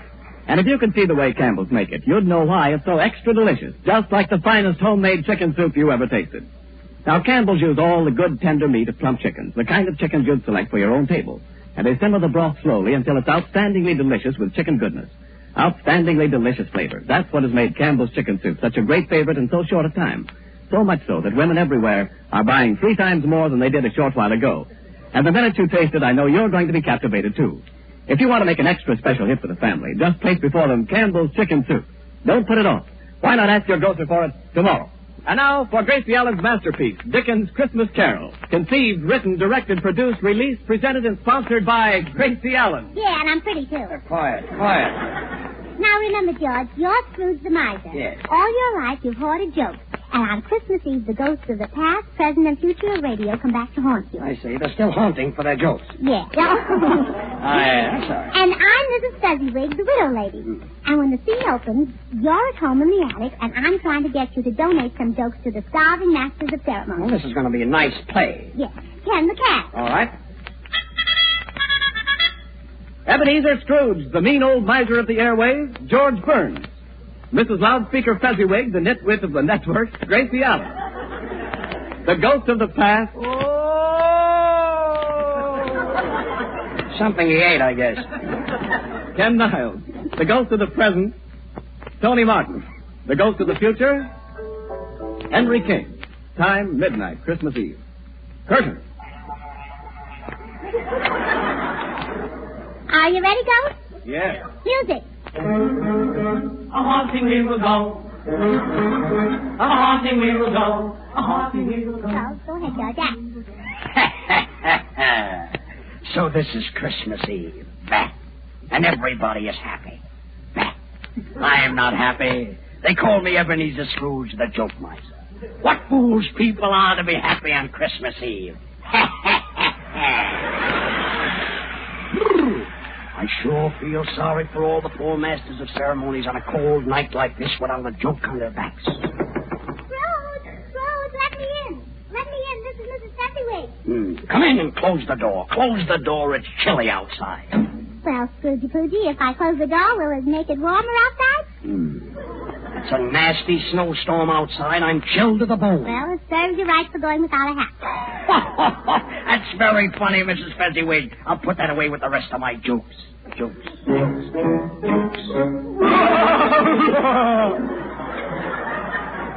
Shades of Al Jolson, Mrs. Fezziwig. Do you see this ghostly figure wrapped in a sheet?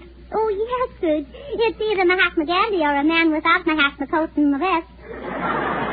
Quiet. Speak, ghostly guest. Who are you? What brings you here? Who am I? Where I play folks back in to hear my wife cracking on radio high one renown. There's no use in guessing. My name I'm confessing. Who? The mayor of Mexico. Well, what brought you here? I've come to haunt you, Scrooge, for stealing my jokes, you know? I don't believe you're any candor. All I can see is an empty sheet. Yeah, Eddie, where did you park your carcass? Don't haunt me, Eddie. I'm Ebenezer Scrooge. Oh, Eddie, I'm an old man. Look at me. I'm all bent over. Yeah, from lifting everybody's joke. Oh, that's Ted Lewis. Hush. You've stolen my best joke. I've got a goat in my house who hasn't got a nose.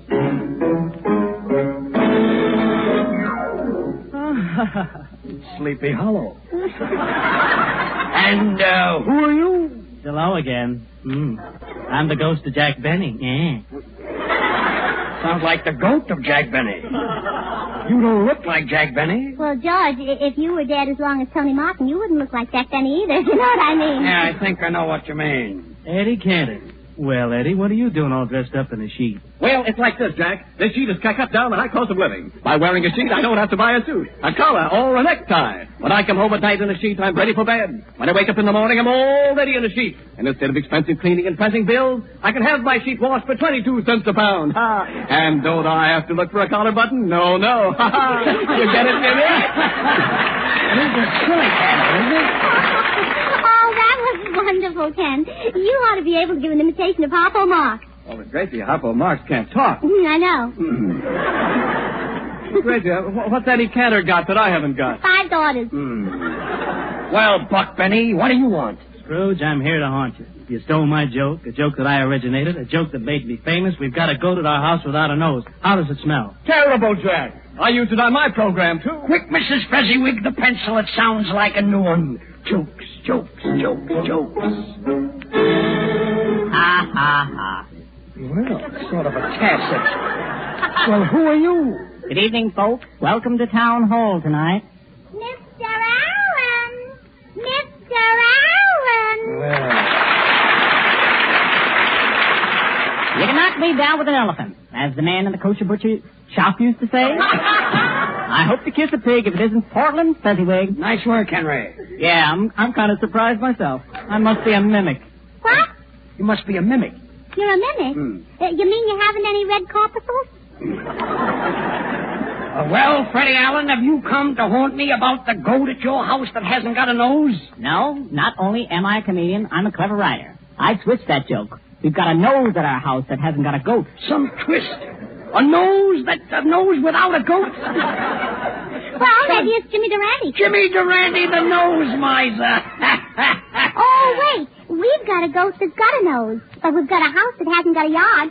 Well, if you've got a house that hasn't got a yard, how does the goat play? Like Henry King.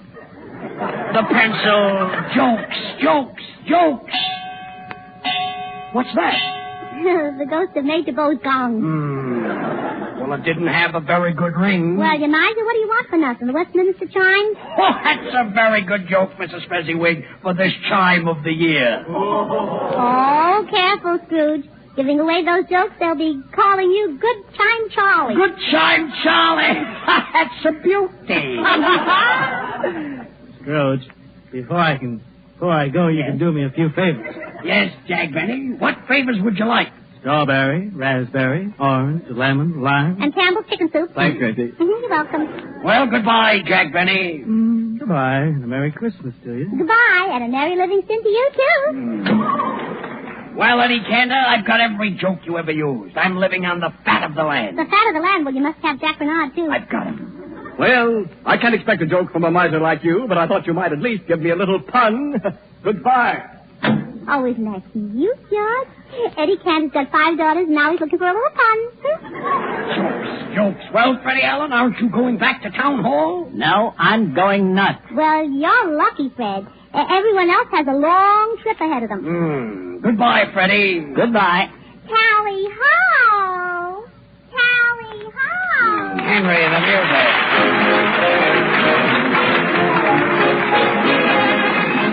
And now Gracie will sing I Love You from Coast to Coast. Sing it, Gracie. I love you has been said in so many ways, it's hard to find something new. Still I tried and I managed to coin a phrase in praise of you. It's my ambition to audition for a swell radio post, just to tell you I love you from coast to coast.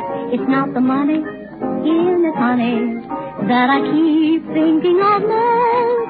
It's the chance to romance you from coast to coast. Sometimes I start to pour out my heart in writing, but through a mic the words sound more exciting.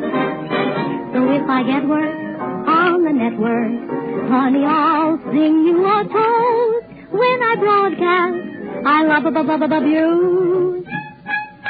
I don't mean high pitch. I don't mean Armstrong. I don't mean Henry. I mean from coast to coast. The makers of those fine Campbell soups invite you to listen in and laugh with George Burns and Gracie Allen again next Wednesday. Meanwhile, remember that you can have the finest chicken soup you ever tasted simply by asking for Campbell's Chicken Soup. You'll find it to be the delicious, nourishing, old-fashioned kind. This is the Columbia Broadcasting System. Your station is KHJ, Don Lee, Los Angeles. Time signal courtesy Schaefer Pen and Pencil Company. Settle that perplexing Christmas gift problem with the genuine Schaefer dry-proof fountain pen